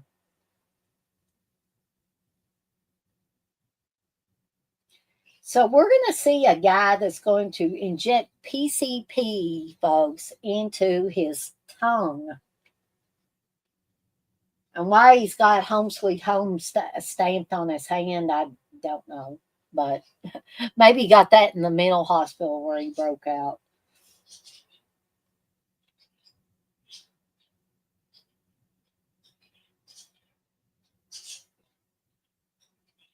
So he killed this guy that offered him a beer and took his car. And this is produced by Sandy Cove. This is one of the Sandy Cove productions. Sandy Cove also produced Terror on Tour, which Don Edmonds directed, and Don Edmonds is in this one. And I think he may have helped produce it, I guess, along with Sandy Cove. And you will hear a lot of music or some stingers and stuff that are very reminiscent of Terror on Tour.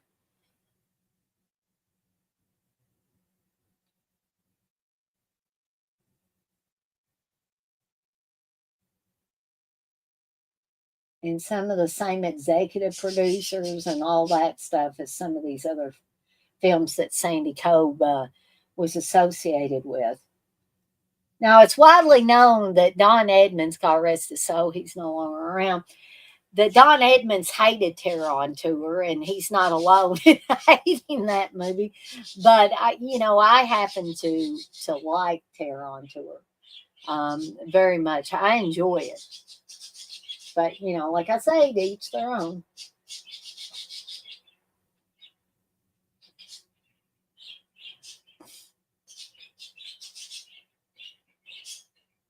And this is directed by Nettie Pena, who I don't know who Nettie Pena is. I don't think I've ever seen, people finally tracked down Jackie Kong and interviewed her, but I don't think anybody has ever tracked down Nettie Pena. I don't know if Nettie Pena is a guy or a woman.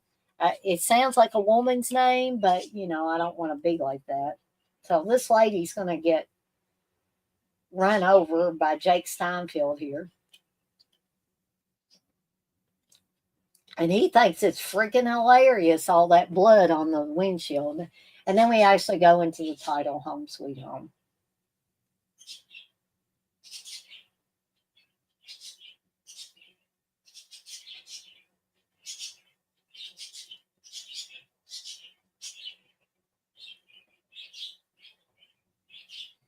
And I've always said that this group of people, including Don Edmonds' character, that get together for Thanksgiving, they seem like the most mismatched group of people. So here is a character that's affectionately known as Mistake in this film. And he sort of reminds me of somebody that would have been in Terror on Tour because he's got his face painted and stuff and he's playing guitar and stuff. And apparently, Mistake is um, the main guy played by Don Edmonds, who they refer to him by his last name of Bradley. Apparently, he's Bradley's kid. But everybody hates Mistake because he's always running around aggravating people. And also, this is, I think I may have said this about some of the characters in Blood Rage, but the characters in this are extra horny. And these aren't supposed to be college kids or anything. They're supposed to be adults, grown adults. I don't know who the dark haired woman is. Apparently, the woman that's peeling the potatoes is Bradley's woman. I don't think she's Mistake's mother. And how this little girl Angel fits in here, I don't know. I don't know whose kid she is.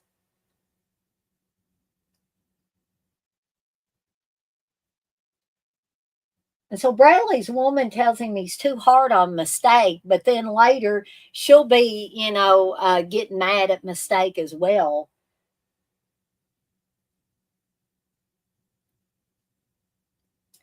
And, apparently Jake Steinfeld's character of Jay Jones or whatever his name is, has no connection to the Bradley family. He just kind of just shows up, you know, which,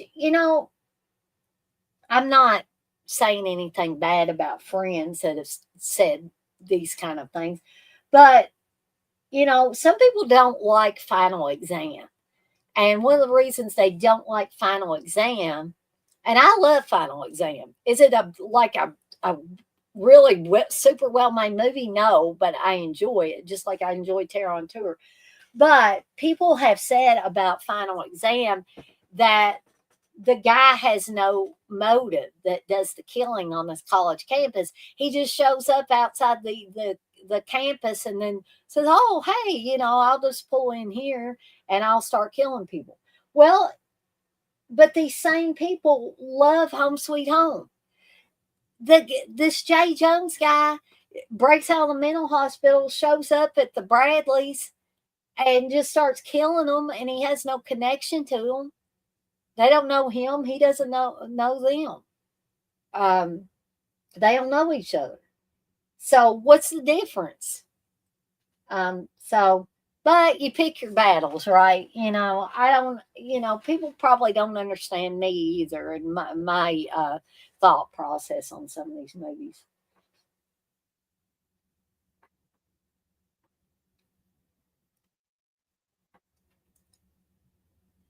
Yeah, I don't think anybody is going to return for this one, which kind of makes me kind of sad because this is an enjoyable movie, even though it's a bad movie. It's still enjoyable.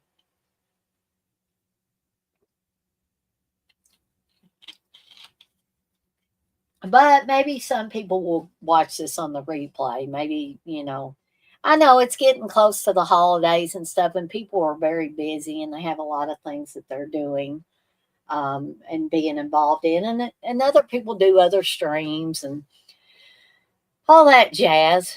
Um, but, I miss the days when, early when I was doing my channel, when there would be quite a few people in here and a lot of people to interact with. But at the same time, I understand um, why a lot of people can't anymore. Because I'll tell you, there's probably been an increase in people that do their own channels. So therefore, they don't have a lot of time to go to other people's streams.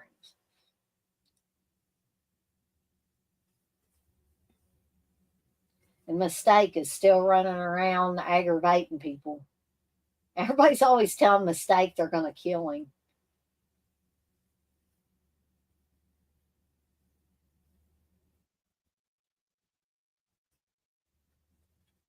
When dead Mistake around him. There's some boobage there for you guys that like to see that.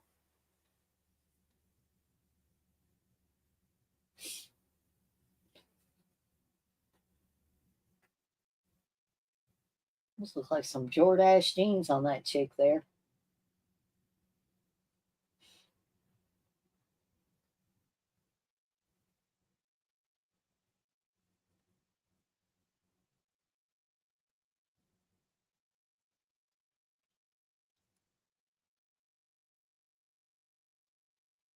And I think that the Hispanic chick there playing the guitar and singing very off key is Lisa Rodriguez, who is also on Terror on Tour, who plays the hooker that the cop employs or gets, interrogates into doing it or coerces into doing it, trying to figure out who's killing people at the clowns concerts.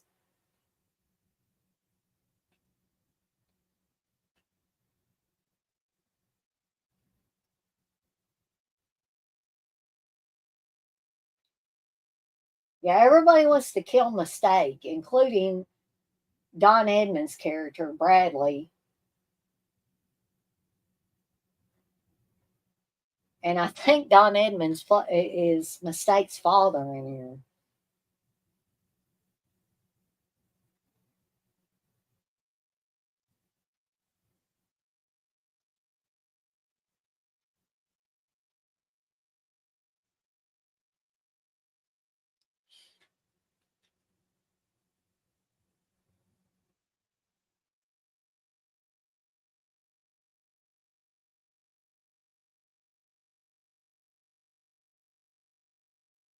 So apparently, this other guy is Bradley's brother, and he's the guy that's apparently dating Lisa Rodriguez's character here.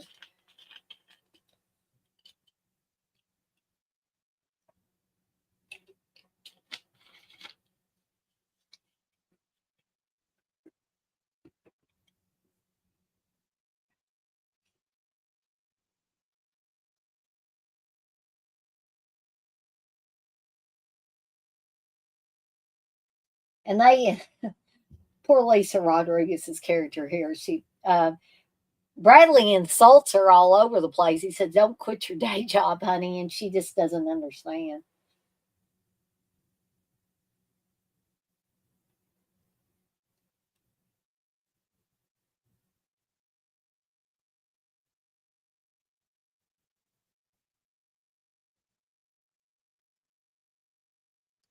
So the dark-headed girl is Gail, but we don't know how Gail fits into this.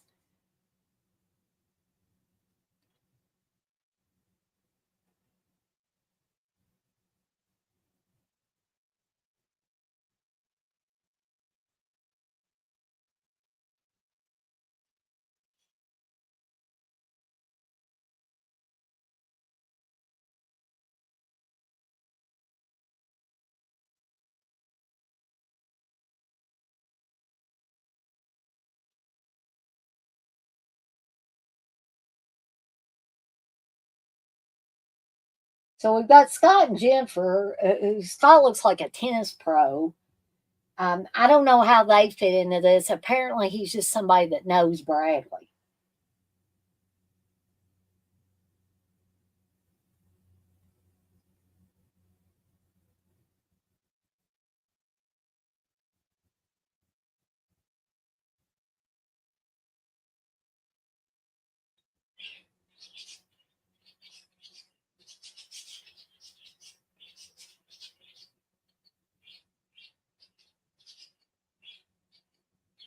So apparently, Gail is a friend of the woman that's with Bradley. I don't think that's a hot car, but whatever.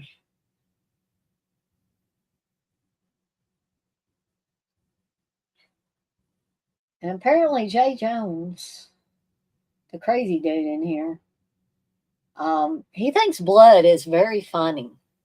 He laughs at it all the time. And Steve told me that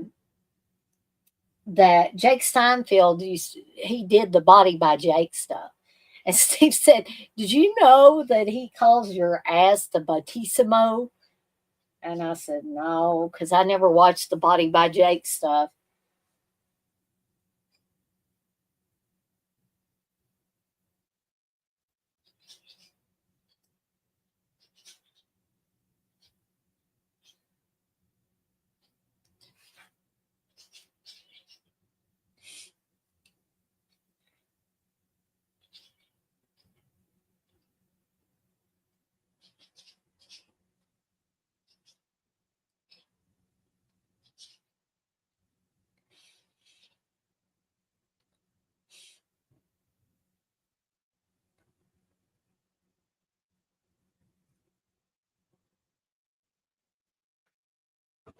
I hope if anybody is watching along that they're able to have the sound on because I mean these auto generated uh, subtitles are okay, but they're never really all that good on YouTube, and sometimes they're just god awful.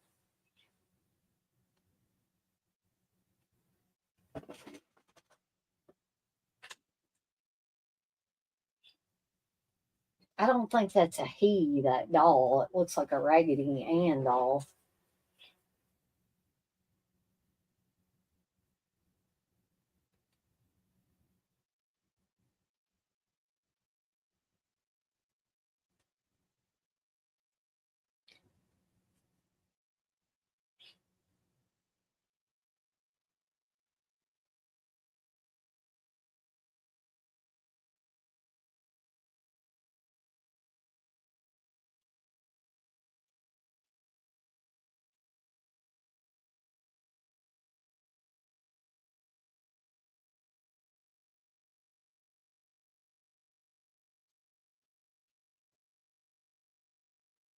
Oh, hate to take my shoes off, but my toe just started hurting all the time. I'm sure you guys and gals really want to hear that.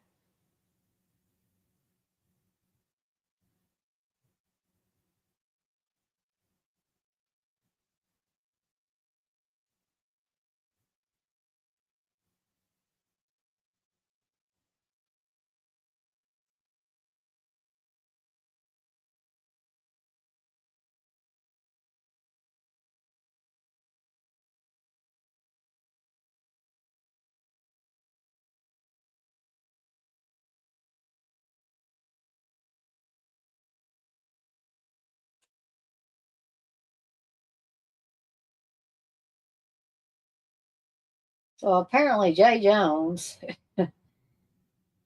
is going to shut off the power.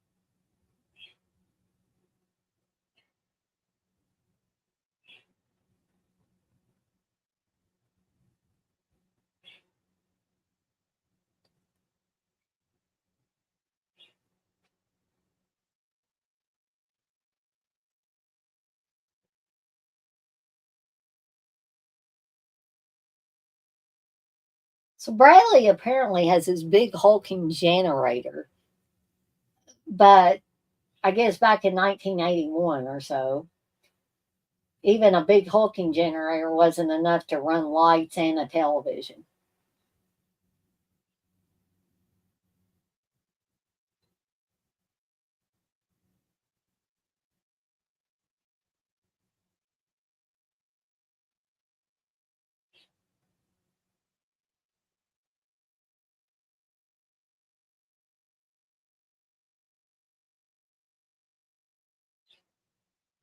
I mean, that thing looks complicated too.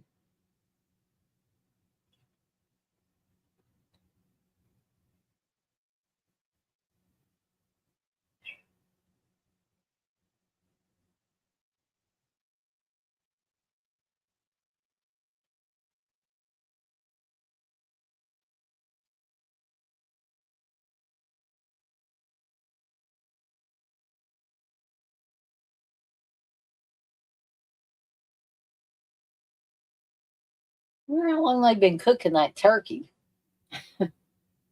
They talk like it's done.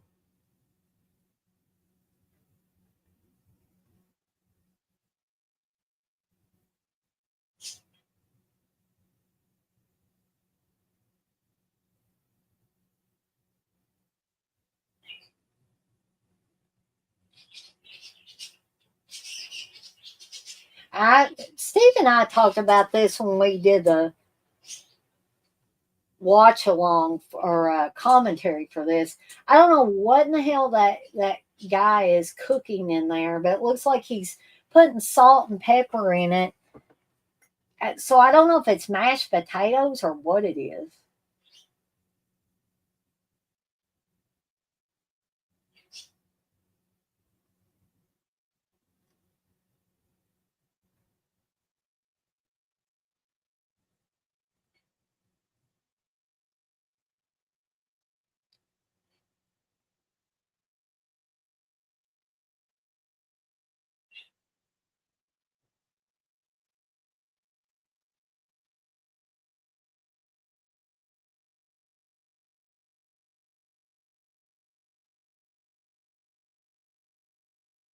Something else Steve said when we did the commentary for this, he said that Don Edmonds looked Hispanic on this, and as far as I know, Don Edmonds isn't Hispanic.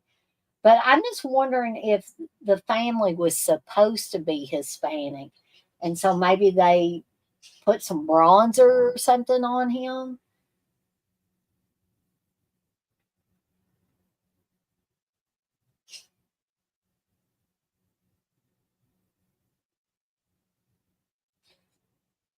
So apparently Bradley is going to get some more gas apparently for the generator, and he's going to come across the car that Jake Steinfeld or Jay Jones in this movie stole from the guy that offered him the beer, and he killed the guy and drug him out of his car and took off with his car. Um, he's going to come across that vehicle, and I don't know why, but he's going to try to siphon gas out of it and steal it. I mean, you would think this guy would have enough money to get his own damn gas. They wouldn't have to steal it.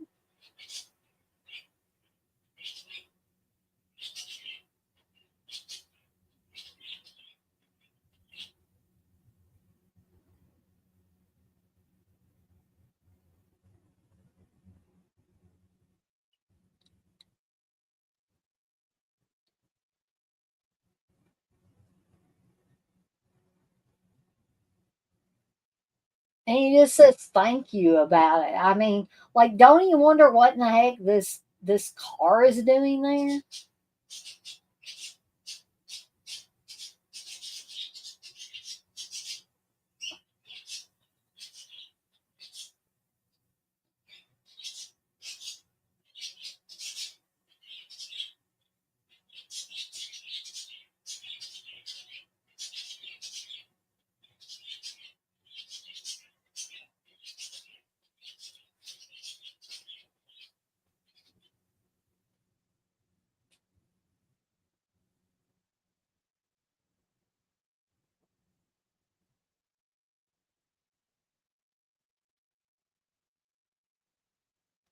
So I don't know if I finished my thought earlier, but I was asking about people's Thanksgiving. I see there's a couple of people in here.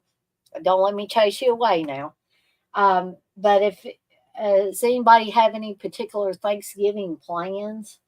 Because I'm planning on, like I do every year, is cooking a Thanksgiving dinner for me and Steve. I usually do that about a week or so before we go to my parents, um,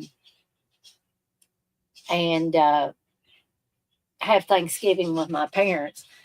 Um, hey, Stacy, welcome back. You say hi. The animals are fed. Did you have some animals to feed?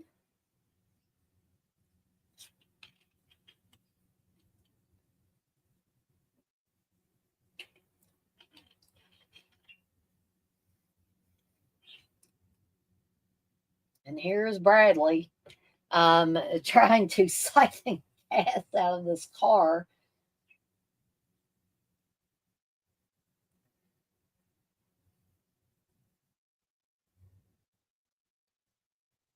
I mean, I know I've said it a few times, but like this isn't like 4K uh, good, but I mean, I have never seen this movie look that good. This plane.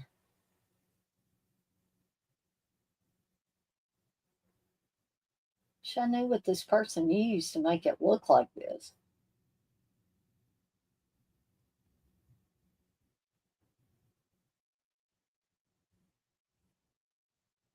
Now, here's going to be a real funny kill thing here. This is kind of like a little bit like the scene in Mad Men.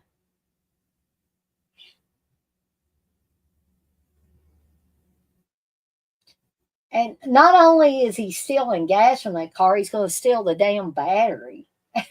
And then Jay Jones just jumped, like he had the hood up on the car, and Jay Jones just jumps on it and crushes Bradley. which I just find absolutely hilarious here.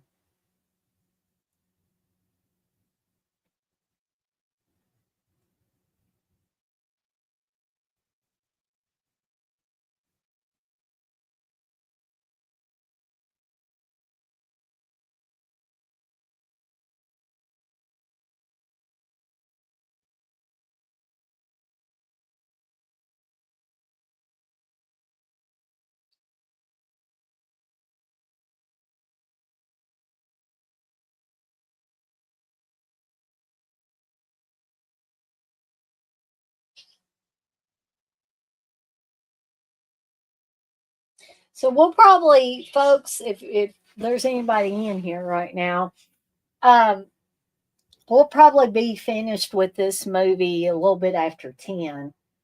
Um, I always like the scene between Mistake and Angel because Angel says, I love you. And he looks at her and he says, well, I love you too. And I love you more than my guitar.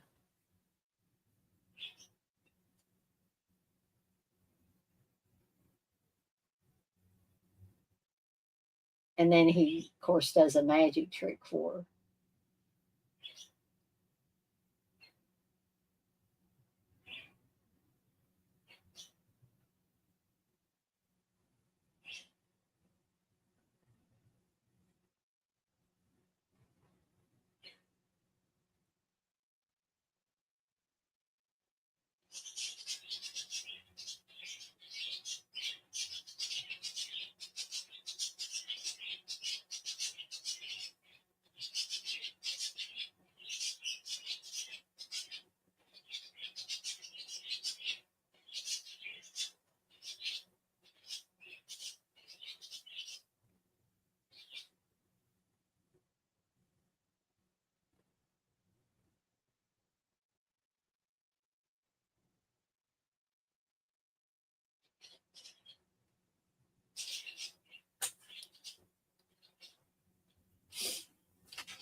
I promise you guys and gals, I'm not crying. I've been having allergy and sinus problems.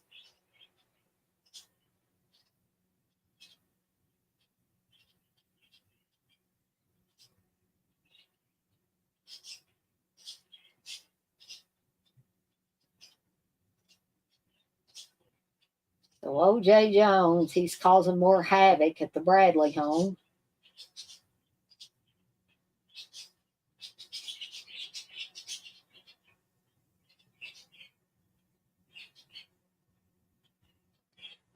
I don't know. These women though must be the densest women I've ever seen because how in the heck did they get lost?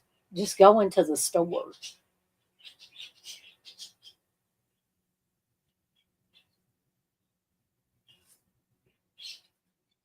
She can't even remember where Bradley lives at.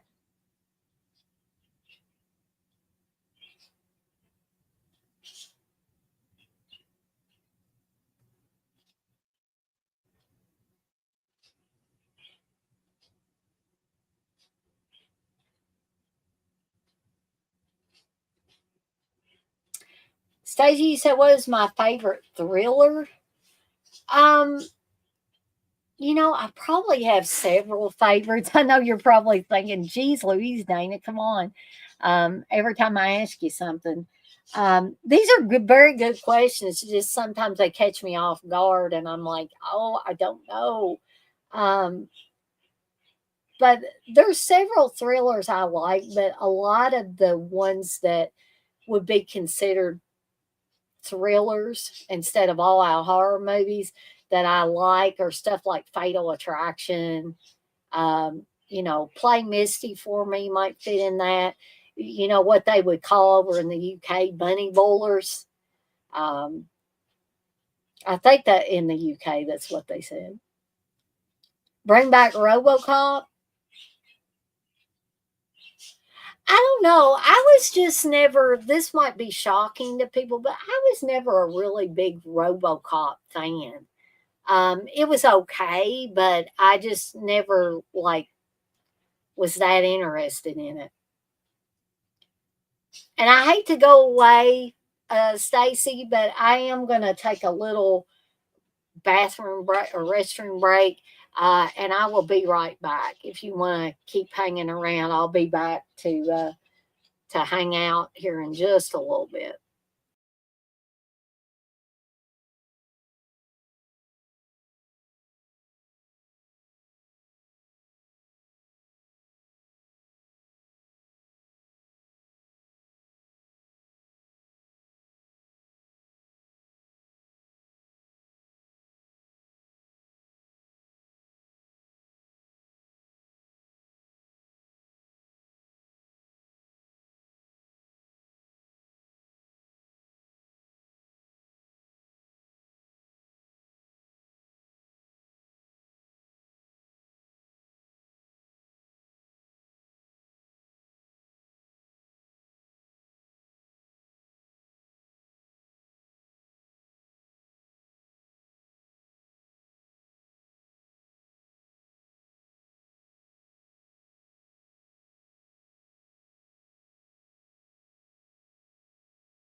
Ah, that might be interesting, Stacy. A Frightener's legacy pool.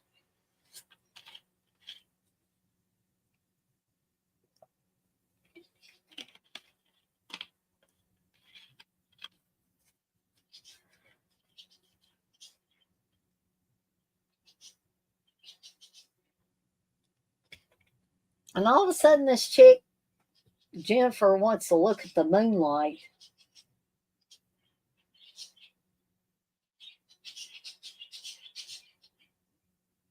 Okay, so Jennifer asked him, how did you get hooked up with this crazy bunch? And he said, I needed an apartment.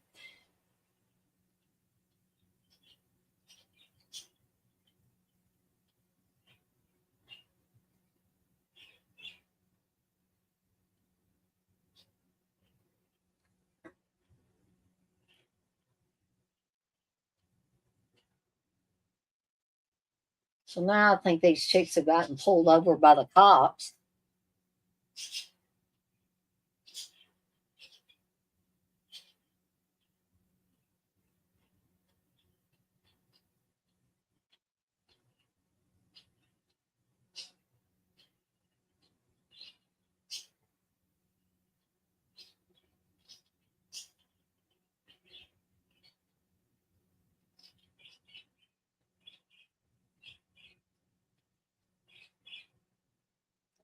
I love how that cop's shining his flashlight right on her boobs.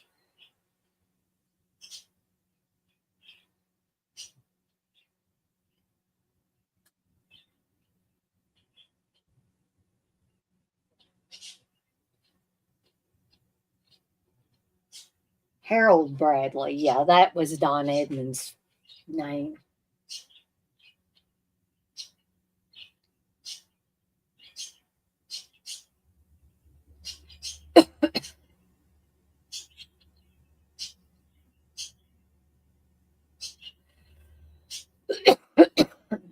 So they were driving 55 in a 35-mile-an-hour zone.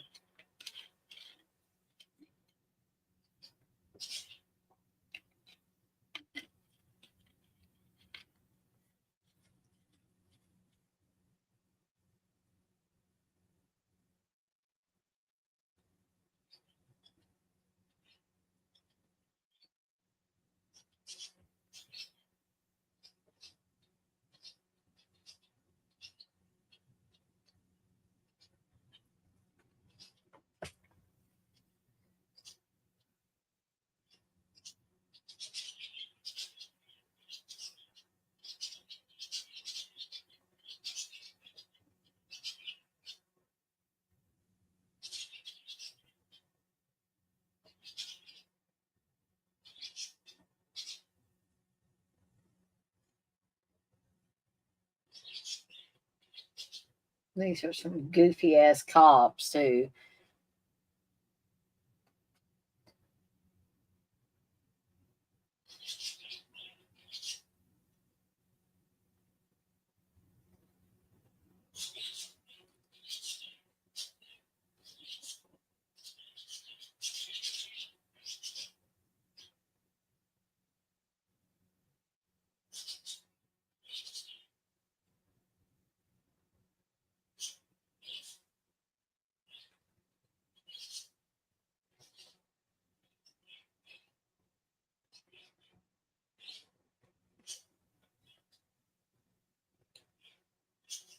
Everybody's having trouble with their vehicles in this movie too.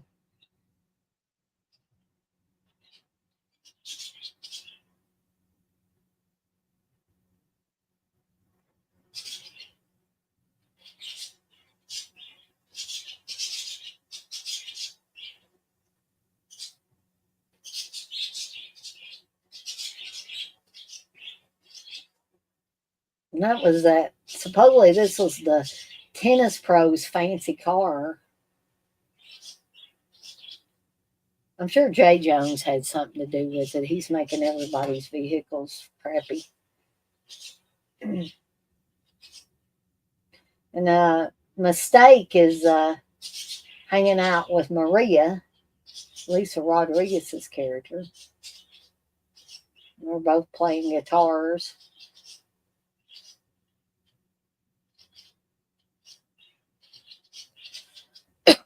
And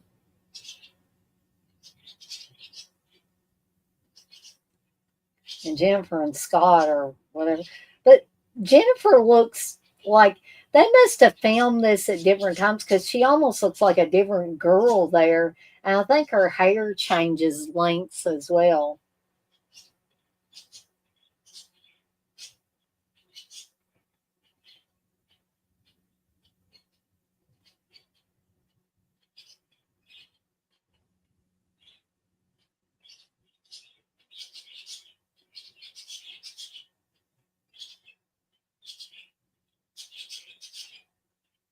I swear to goodness, it looks like that woman's a different woman there.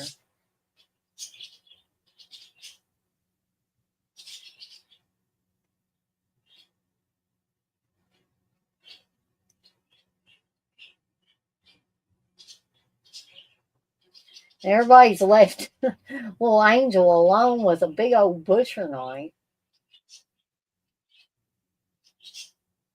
These are not very responsible people, folks.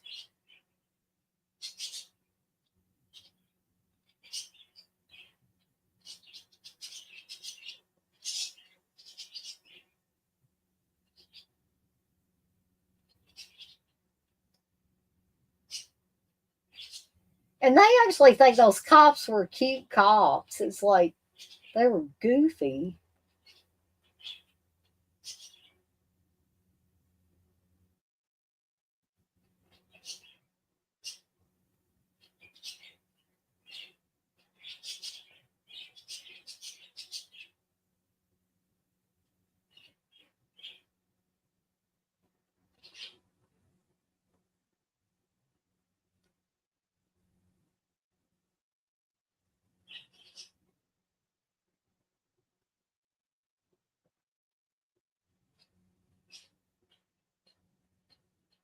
Well, now's a fine time to be thinking about Angel, you silly people.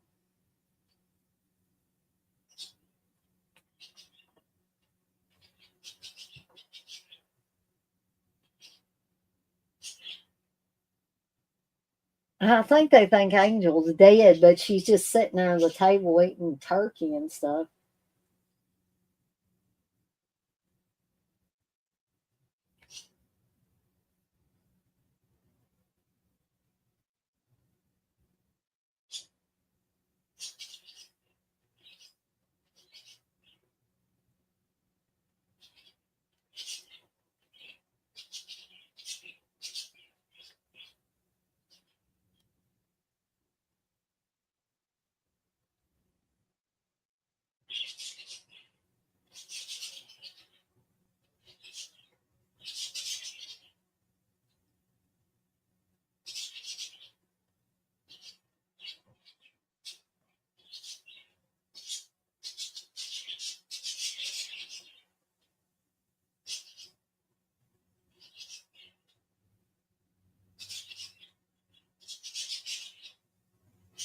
Uh oh, it's Jay Jones again.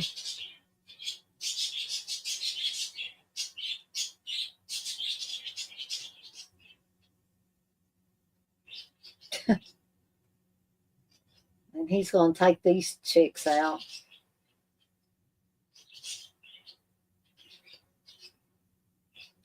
Well, he threw Gail and she hit her head on a rock. And I guess she's toast.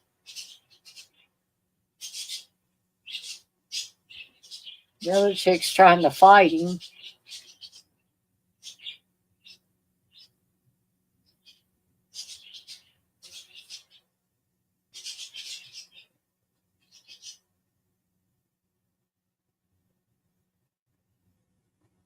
And he's laughing again because remember, he thinks blood is awfully funny.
Well, the one chick is resourceful enough that she stayed alive longer than the other one.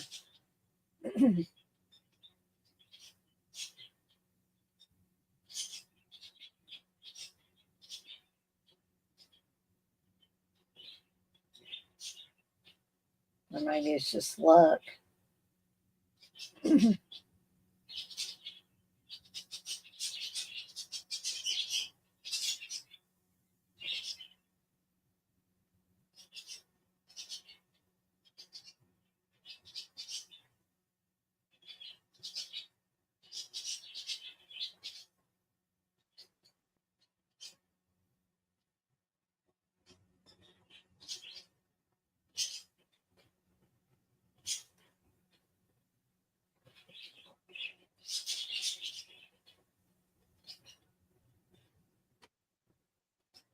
I think he took her out. Meanwhile, back at the Bradley house, the ones that are left are having a Thanksgiving dinner.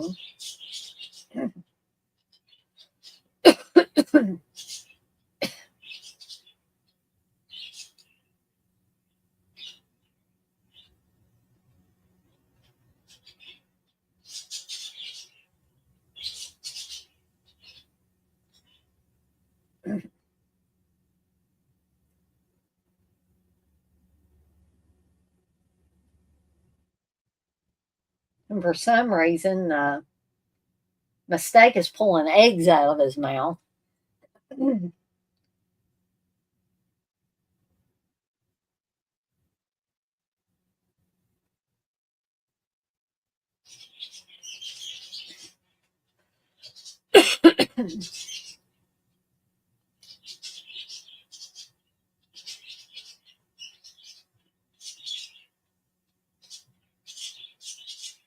So they're not worried about Bradley and Wayne, but Linda and Gail, the two women that went out to get stuff and got lost, they're worried about them because they just assumed Bradley and Wayne went off to a bar to watch the football game.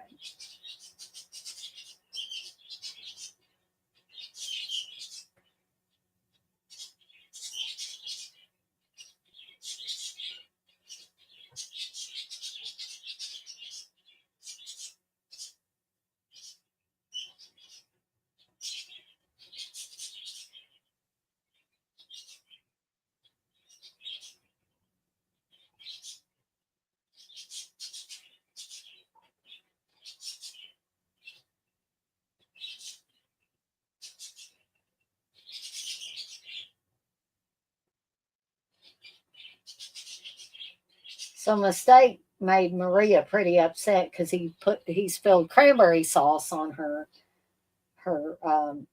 dress.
I don't know why I look like Jay Jones was massaging his leg there or caressing his leg to get that knife out of his boot.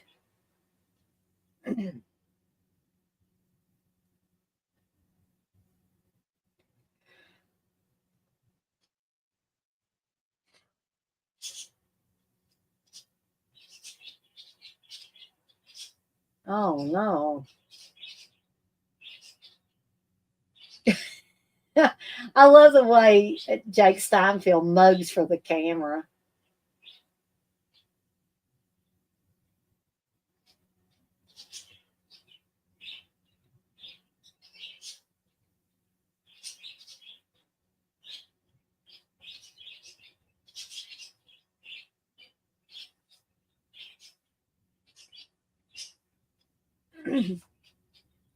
So he's telling Mistake he's gonna kill her. If you make a sound, I'm gonna kill her, and he's begging him not to kill her.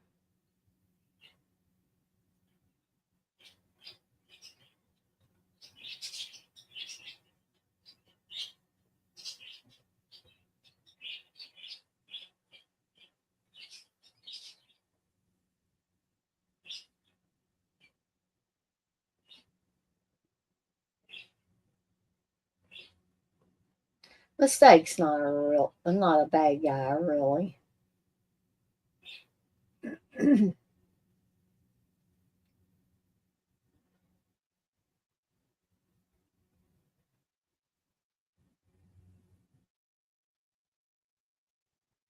Well, I guess he was tired of listening to Mistake. He went on and killed Maria.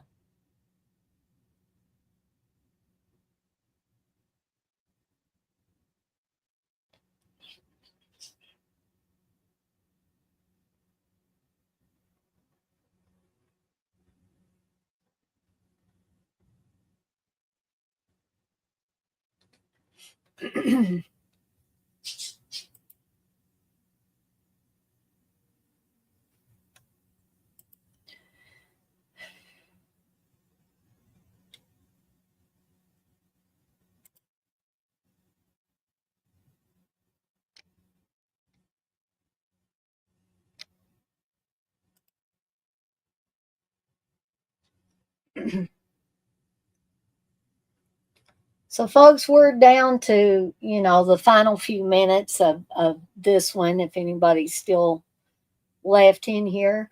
So, there's not much left to it. Like I said, we're in the final few minutes of Home Sweet Home. And I probably won't bore people by staying on here after the credits roll on this one, unless there's somebody in here that wants to discuss anything about the movie or anything afterwards. So, just a little heads up that if nobody's in here, nobody's asking anything, I'll probably skedaddle on out of here pretty quickly after this is over. Got to do some things before I wrap up my night.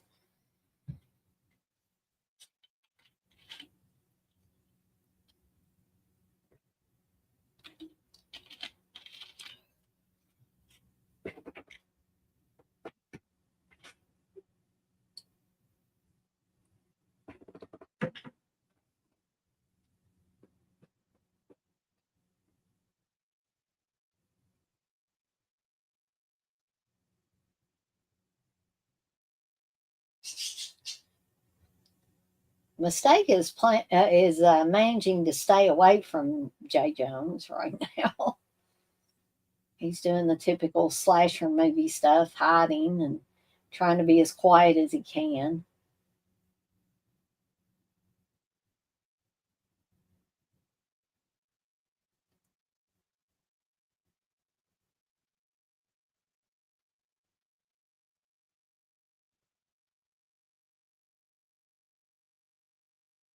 Uh-oh. I think his luck's run out, though, now.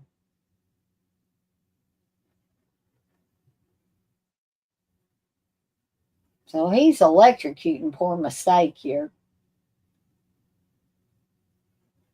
At this point, I kind of hate to see Mistake go. The other people are kind of bland, except for Angel. And Maria was okay, but, and Mistake. But the other people are kind of you know. So the power's going off again.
Like I said, that is a big ass generator. I mean, I know it's inside of this thing, but it's still a big generator.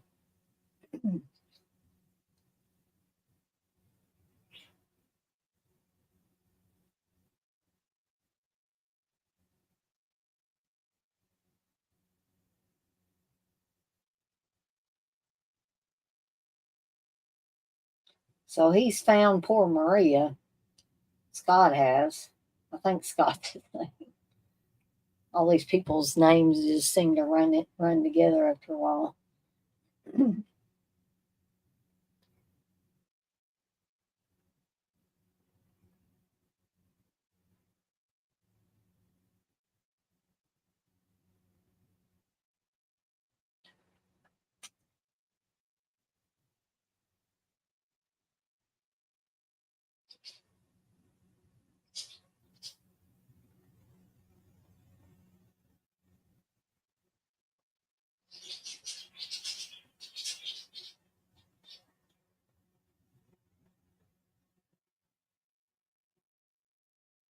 So he thinks mistake has killed Maria. I think.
So I, I do believe we've got about 23 minutes left. I thought it was less than that, but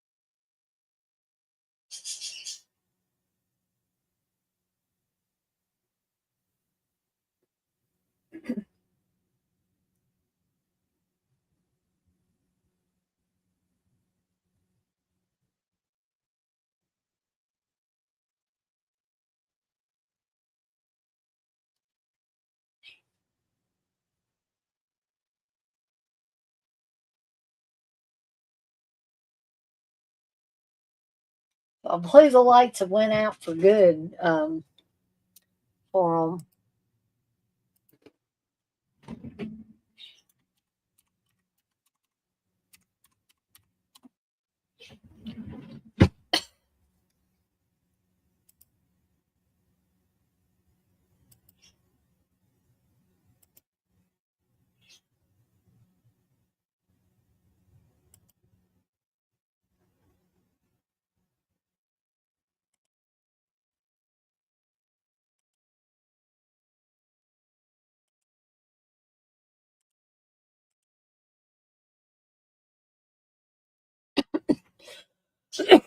them.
Sorry if y'all heard that. That is my phone.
So we're about 15 minutes from the end of the movie. And, some people might say that this drags a little. And towards the end, um, there was enough stuff to keep us entertained with Mistake chasing people around and people chasing him around and some of the funny things that were said and done.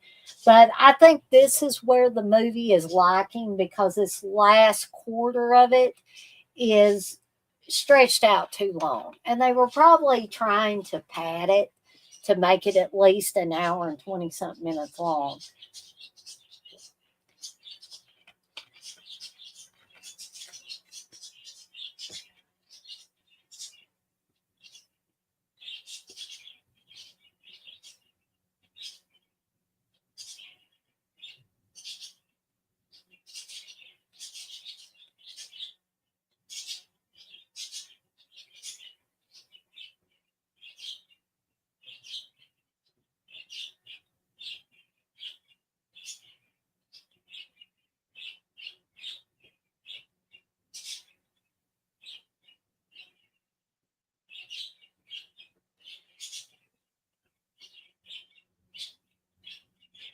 now Jennifer's hair seems much longer again.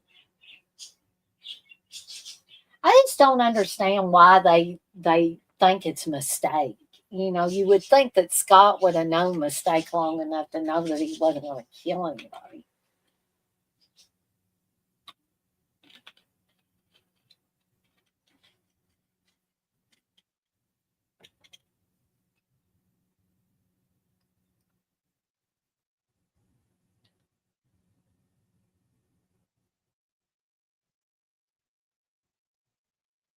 And you can see that Angel's completely unaffected by all this stuff.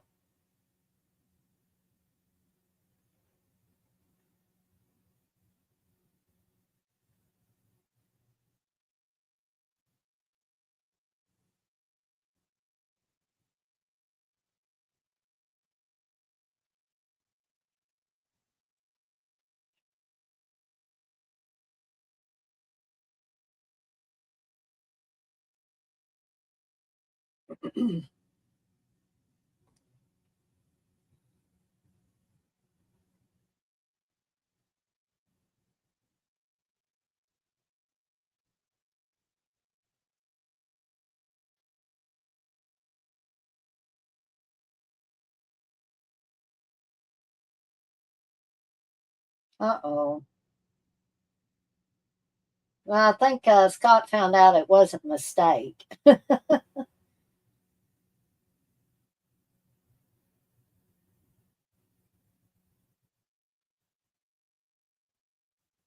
don't think that fireplace poker is going to do much against Jay Jones there.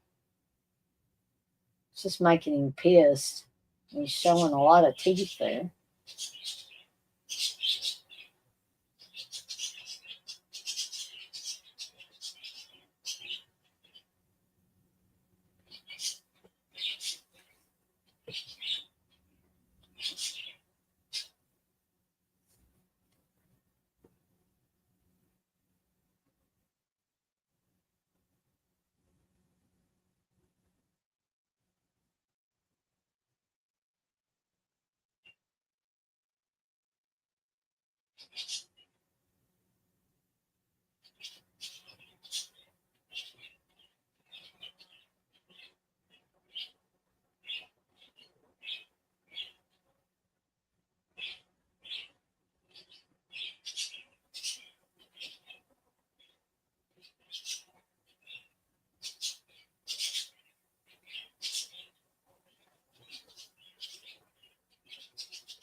Apparently, even with a knife in his back, he can still. Oh, no, he took Scott out.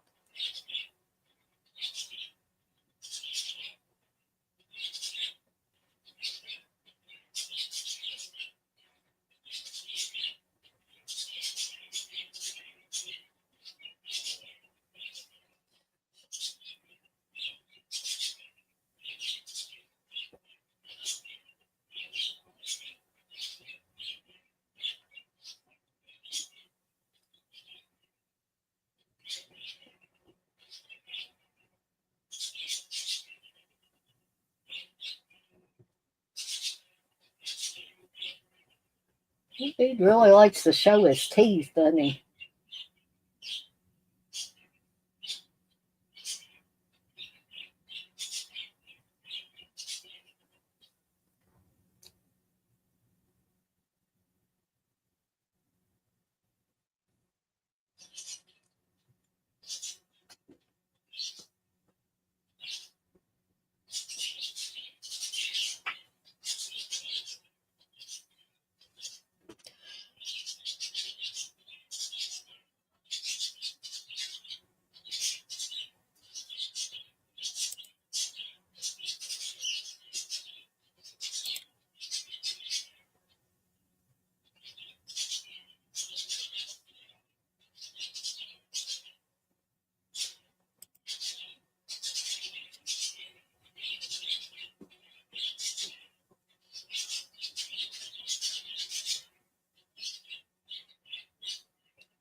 Did she just pass out there? That's what it looked like.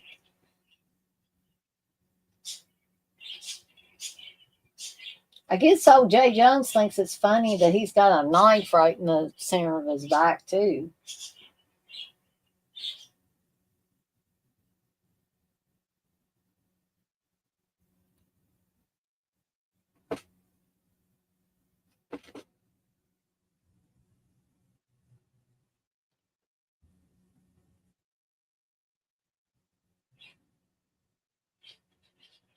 Well, we got less than 10 minutes, folks. And now it's daylight again. And the cops showed up.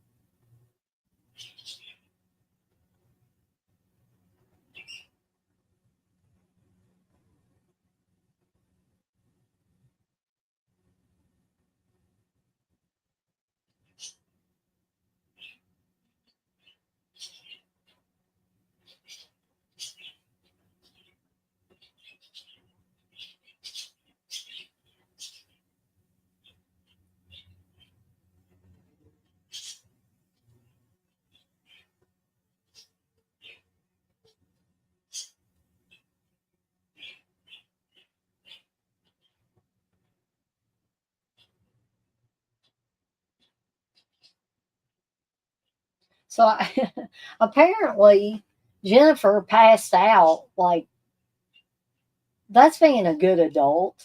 And her hair has gotten like super long now. So they had to have filmed this at different points in time. So um, that's being a good adult in this situation. You got a little girl that you were supposed to be responsible for. Most everybody else is dead, and your ass passes out and stays locked up and hidden somewhere for the rest of the night. Why do they have a King Kong poster just randomly on the wall?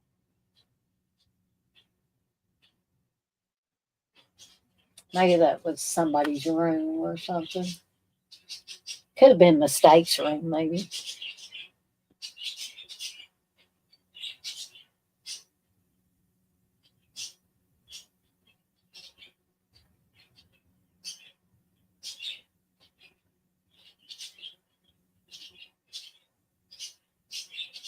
Man, Jay Jones is still, he's got a knife embedded in his back, and he's still able to throw her around and stuff.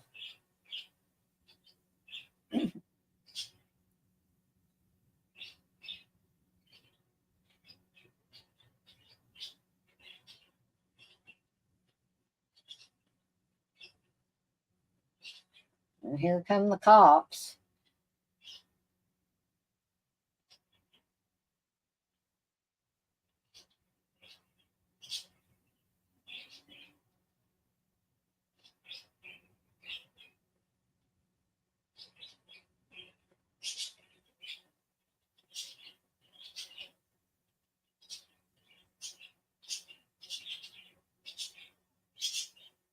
I don't think he's going to listen to you cops telling him to drop the knife. So they're going to have to shoot him.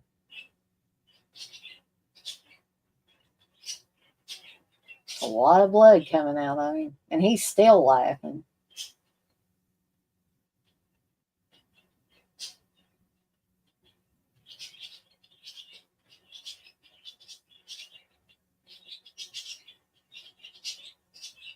And why she's acting like that, it's obvious it's the cops. Stop screaming, stupid.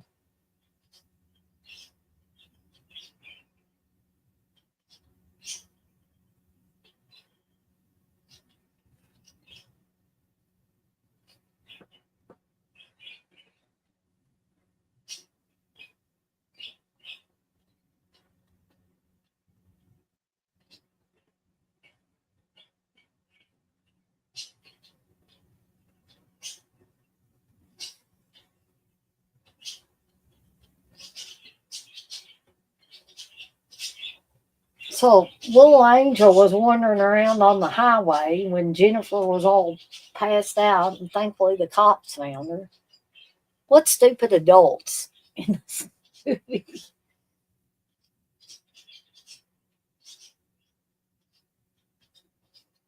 Bodies all over the place.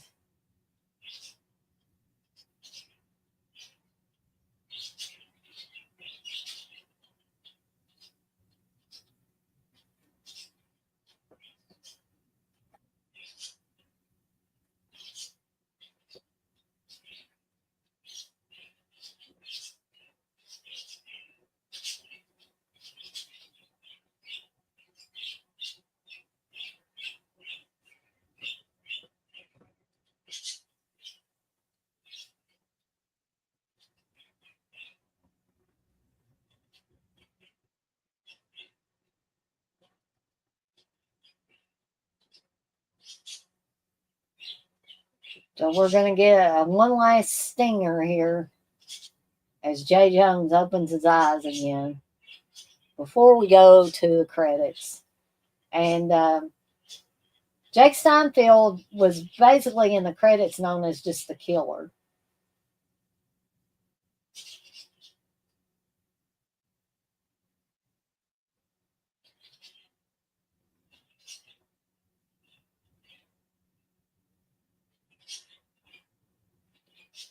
So, for those of you that stayed with me for any length of time, I know I didn't really have much of anybody for the second one, but like I said earlier, this will be available for you to watch on the replay, and you can sync up the movie yourself and watch along on your own time.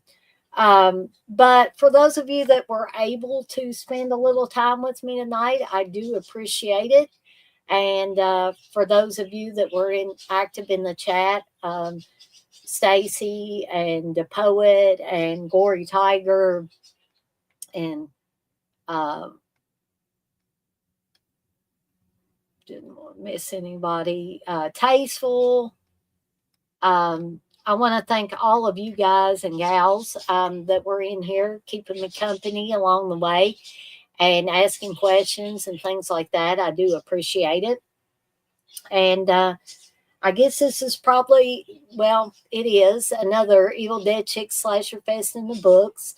You know, it wasn't as successful as I thought it would be live, but maybe I'll have a live after the fact. So, for those of you that will watch this on the replay, I thank you guys and gals as well. And we are out on. Now I'm trying to get this to stop. There we go.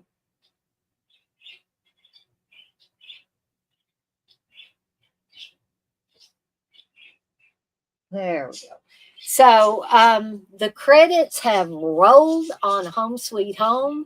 And so I don't really see anybody in here. Nobody's asking any questions. So I'm going to tie this Evil Dead Chick Slasher Fest up for the night. And then I'm going to do a few things and then settle in for the night. So again, thank you for everybody that was able to come out and enjoy these two lovely movies with me, Blood Rage and Home Sweet Home. And as always, I'm off like a dirty shirt. This shirt ain't dirty, but I'm off like one. And I want to remind everybody, as I always do before I get off of here for the night, to be kind to one another and blaze that trail. Have a fantastic rest of your Friday night, folks, and a fantastic weekend as well. I wish Steve was going to be off tomorrow, but it is what it is. Hopefully he won't have to work a Saturday for a long, long while, if ever again. But due to the plane crash that happened a week or so ago, they're trying to play catch up at the plant, the Ford plant where Steve works in IT. So, he needs to do a few things. So it is what it is, folks. So I'm probably going to be baking a turkey and all that good stuff tomorrow while Steve is at work. And that way, hopefully, I can have a turkey and on all the trimmings ready for when he comes home. But um, that's it from me for this edition of Evil Dead Chicks Slasher Fest, the Thanksgiving edition. And if you love Ozzy as much as I do, get out there and blast some Ozzy and try your best to live the Ozzy way. And what do I mean by that? I mean, don't stay stuck in the past, folks. Move forward from the present into the future, but don't worry about the future, folks. Don't dwell on it. And don't ever, ever give up on your dreams. I'll see everybody next time. I'm out of here for now. Bye, folks.